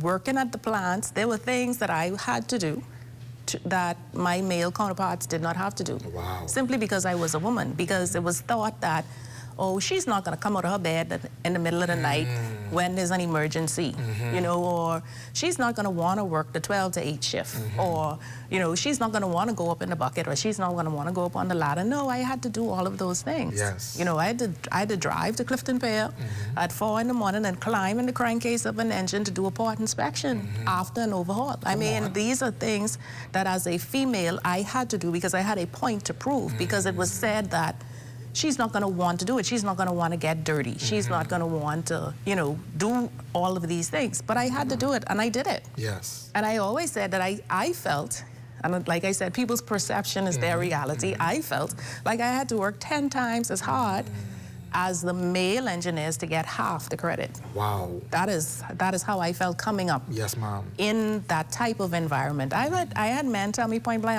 I'm not working with you. Wow. I am not working with you. I refuse to work with a woman. Wow. This was 2008. Yes, ma'am. This Black man was president at the time. Wow. So I use that to kind of fuel my drive and my perspective. So the young female engineers now, the young EITs now, yes, I sat them down and I said, hey, this is what I went through. But you will never have to go through that in an organization that I am running. Yes. Never. I will ensure that you never have to go through what I went through. We are improving. We are making it easier. I don't want it to be too easy, right? You got to learn some lessons, right? You got to learn some lessons. You have to navigate some things for yourself. But I told them there's certain behaviors that I just will not tolerate. Yes, ma'am. And if this happens, you come and you let me know immediately. That was something that I did not have as a young engineer. And that is something that I try to give to them, this type of recourse or respite, because it's not easy. You're working with men who've been in the field 30, 40, 50 years, and they put you to, I've been in the trenches. I've been on the side of, in the trenches, up on the pole, on the family islands. I've been through it all. Yeah. How do you think that dealing with dissent and back talking is different as a female than it is if a male back talks a male or disagrees with a male? Do you feel it's different in any way? Or do you still have to navigate it the same way anybody else would? I think you navigate it the same way anyone else would. I think as a female, you get tested maybe more. Yeah. I've had situations where, a young manager, people will test you just to see how much they can get away with. And then sometimes you do have to make an example out of some people, and you have to say, this will not be tolerated in no way, shape, or form. And once you do that, one of my friends who's in the Navy, he likes to say, he always tells me, he says, Tony, the burning ship on the horizon keeps the whole fleet in line. And sometimes that is a necessary evil. Sometimes that's the approach that you have to take. Is that an everyday mantra? No. But is it necessary at times? It absolutely is. What do you think, what do you say, Tony, right now to the young female or young leader? Let's not make it a gender issue.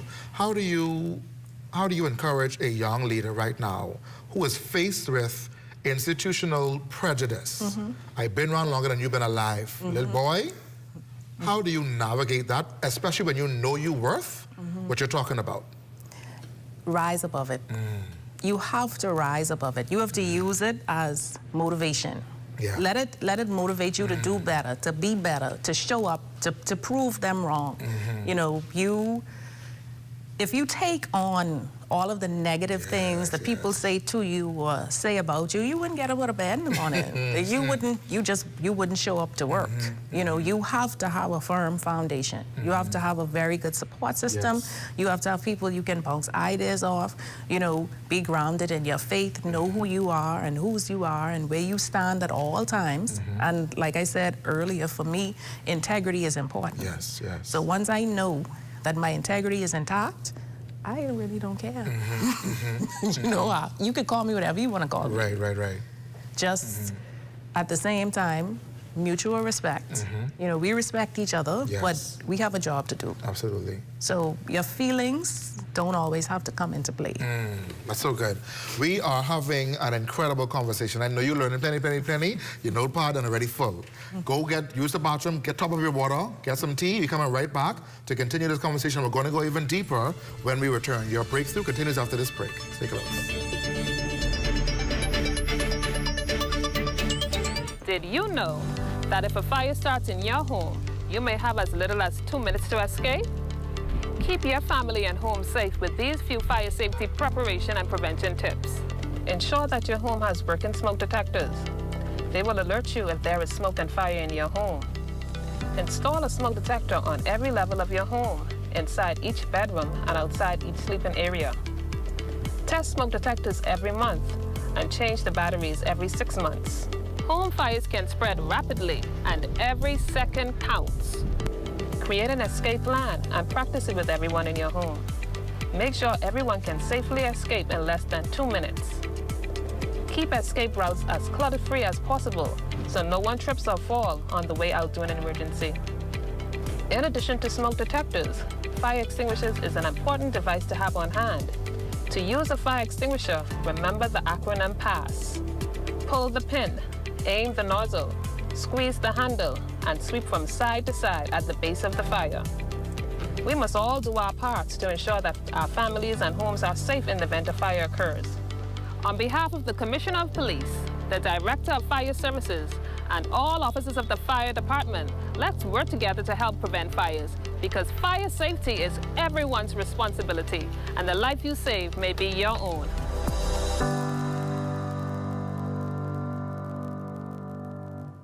Influenza, or the flu as it is commonly called, is a viral illness that usually occurs between the months October to March. The virus is transmitted from person to person through coughing, sneezing, or talking. Symptoms include fever, cough, headache, runny nose, generalized body aches, and fatigue.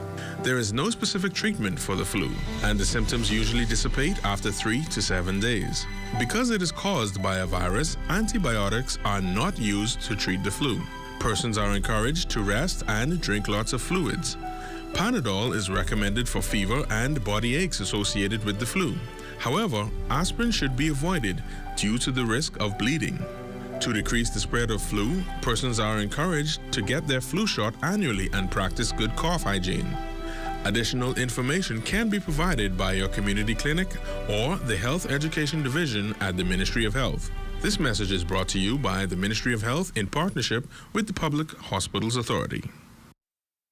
Behind every strong economy is a bold entrepreneur, and we're here to support them, island by island. On Cat Island, we've helped 17 entrepreneurs turn their dreams into thriving businesses. Through over $360,000 in approved funding, the SBDC is strengthening Cat Island's economy by investing in its leading sectors. agriculture, fuel, and fishing.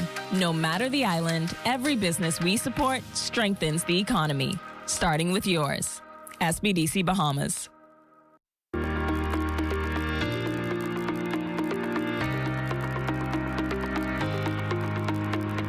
The Ministry of Education and Technical and Vocational Training, in conjunction with the Ministry of Labor, is hosting a job fair at the ministry's headquarters on Friday, the 20th of February, and Saturday, the 21st of February, 2026, from 9:30 a.m. to 3:30 p.m. in its quest to provide access to a quality, holistic, and globally competitive education. The ministry seeks qualified, committed, and trained teachers, teachers' aides, and special services personnel to fulfill its mandate. Serious applicants are invited to come out and bring all original copies of their credentials and government-issued IDs as we seek to reach every child in every classroom, in every school in our country. See you at the fair.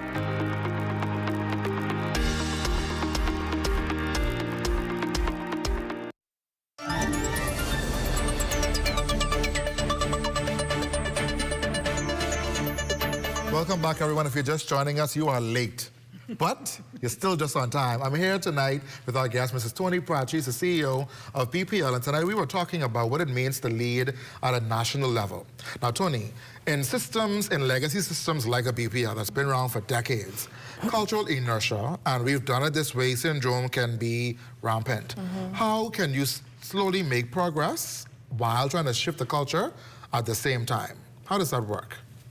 So I think giving everyone a North Star, so to speak.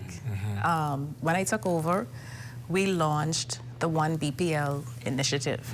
And so what that aimed to do was unite all of the islands under one umbrella. As somebody who grew up on a family island and who worked on a family island, it was always felt like the family islands were the stepchild and Nassau got all of the attention. Yes, yes, yes. So I wanted to bring everyone together under, you know, one initiative. And so what birthed out of that was the One BPL Games. So all of the teams were divided into, well, Nassau has 3 teams, and the family islands were divided in the northern region and the southern region. And then they were named after former general managers and deputy general managers. So it was a way to kind of honor our past and celebrate our present and then plan for the future. Come on. So it's team building, it's unity, and it's friendly and sometimes not so friendly competition. Absolutely, absolutely. Indeed. So, you know, we had a scavenger hunt, we had a talent show, we had trivia, we did softball and basketball. And so I broke my ankle actually playing softball. But we still had a wonderful time. You know, the family island teams came to Nassau. They got to meet people that they had never met. So I pick up the phone and I call you because you work in HR and say, hey, you know, I need a job letter. You have no idea who I am. I have no idea who you are. You go into your computer and you pull up my information. You send it to me in a package or you email it to me, etc. What it did was it put faces to names. The people on the family islands, when I go to the family islands, I'm like, oh, when we having the games again? When we having the games again? Yes. And, you know, the team that won, bragging rights for the whole year. When the teams that didn't win are challenging them. So it boosted staff morale. It brought everyone kind of together. And that way, I feel that it's easier when you want to, you know, when you want to implement something or when you want to change something, once people feel like they belong or they're a part of the solution, they buy into it. And you have change agents. So when they go back to their island now, they're talking about, you know, this is what happened. So the people who didn't come, they're like, I'm not missing it next year. You know, I'm coming, you know, we're going to win. We're going to beat y'all. You know, the Southern Bahamas team, they tore up in softball. And, you know, so everybody's, they're trash talking in the group chats. Yes. It's fun. It's camaraderie, but it's also bringing everybody to one, like, this is where we're going. We have to get there together. And if we're not united, we're not going to make it. And so I think that is something, that is an approach that I found that it has been working. And, you know, the morale is high. Yes. The staff morale is high. Yes. This is strategy, y'all. This is literal. You can apply this in the morning.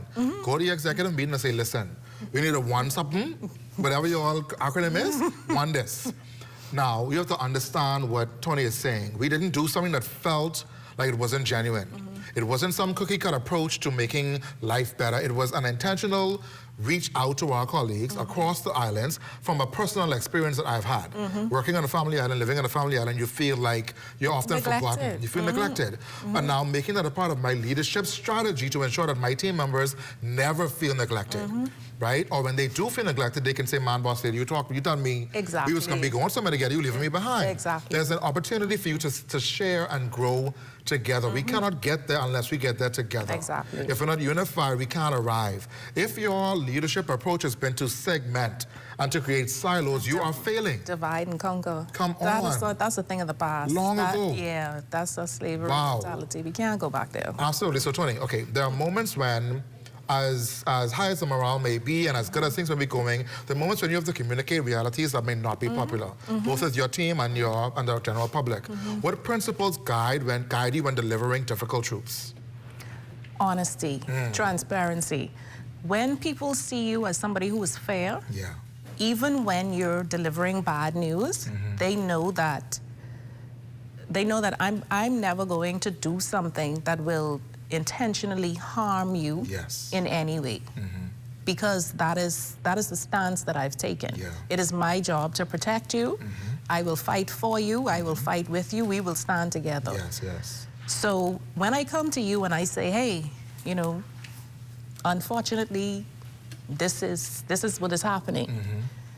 They have that understanding that I am a fair person. I am an honest person. I'm not lying to you about anything. If you ask me honest questions, I will give you honest answers.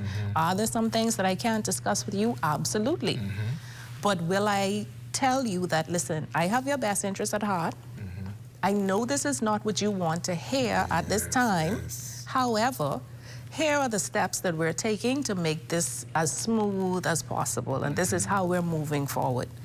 And once you communicate, I think once people see you as someone who is transparent, who is approachable, and who is fair and honest, they tend to accept even bad news from you a little better than if they see you as somebody who can't be trusted.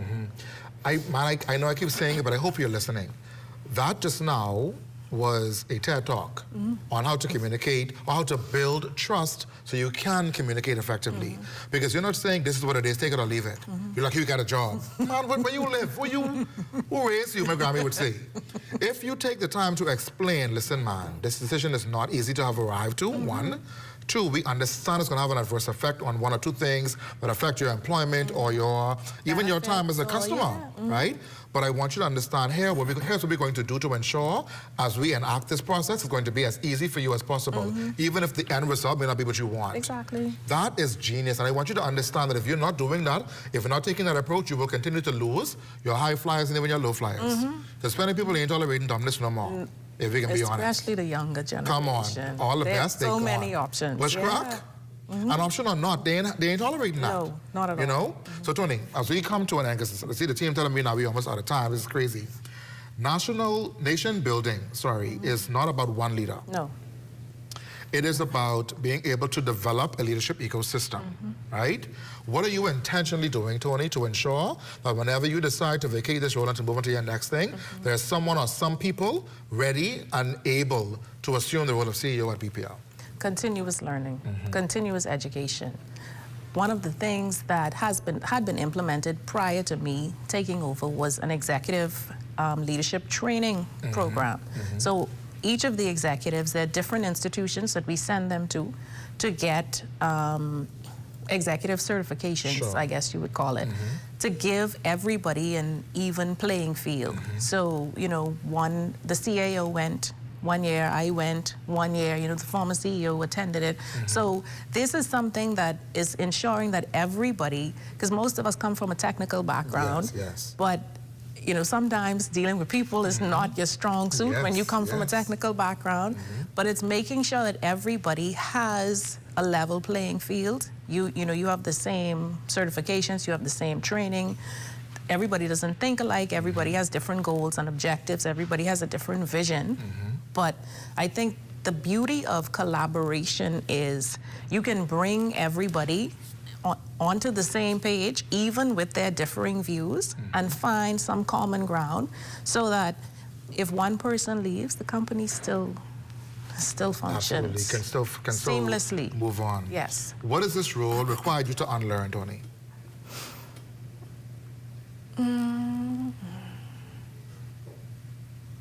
Unlearn. That I'm always right. That's good. That's good. I think that I'm always right. I've thought that since I was a child. My mom can tell you.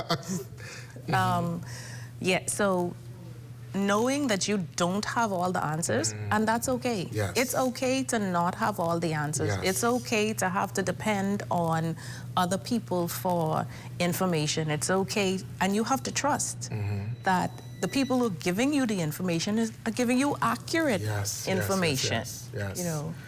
This has been such a great privilege of mine to sit with you and have this conversation. I think that we have discussed truly what it means to collaborate as a leader, even as the leader, to create an environment where your colleagues can feel safe enough to say, I'm not sure that's the best route to take, or when we make the mistake, not beating them over the head with it and broadcasting it, but giving them a space to come and evaluate their actions, evaluate what got us here. This, indeed, ladies and gentlemen, was a masterclass in leadership. A masterclass in understanding how you lead and make decisions at a national level. And irrespective of your tenure, your title, your journey, you have a responsibility to create an environment where decision-making doesn't feel like a task every single time you have to make one. And even if you make the wrong one, there's room to say, you know what? How can we do this better next time? And how can we avoid the same mistake another time? I want to thank you so much, Tony, for joining me tonight, for helping me run it down at this national level to understand that leadership is female, leadership is strategic, leadership is collaborative, leadership is intentional. If you don't do something well, you will expect to just do whatever you've been doing for as long as you've been doing it. We have taken a moment to really shine the light on the weight of making decisions at this level, taking the time to shine the light on what it means to make decisions when you don't even have all the data and information in front of you. But with what you do have, you can steward over that decision and lead your teams into success nonetheless. We are so grateful that you've joined us. We're so grateful that you've tuned in. We want you to stay close to the ZNS network because at 11 p.m., you will have your final opportunity to watch what's happening in our country, led by Makusha Lapinda, who's standing in for Carvel Pyfram. We invite you to stay tuned to the ZNS network for that newscast tonight. I am Amada Shah Thompson for the Rundown on Leadership. And until next time, everyone, please lead well, lead with integrity, and lead like the nation depends on it, because I guarantee you it does. We will see you next week should the Lord delay is calling. Great night, everyone. Take care.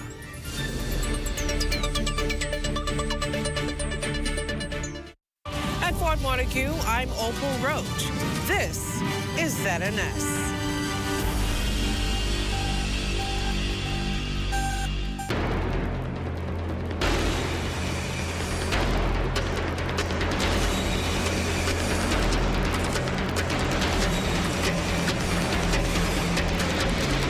It's time for Focus Forward, sponsored by Invest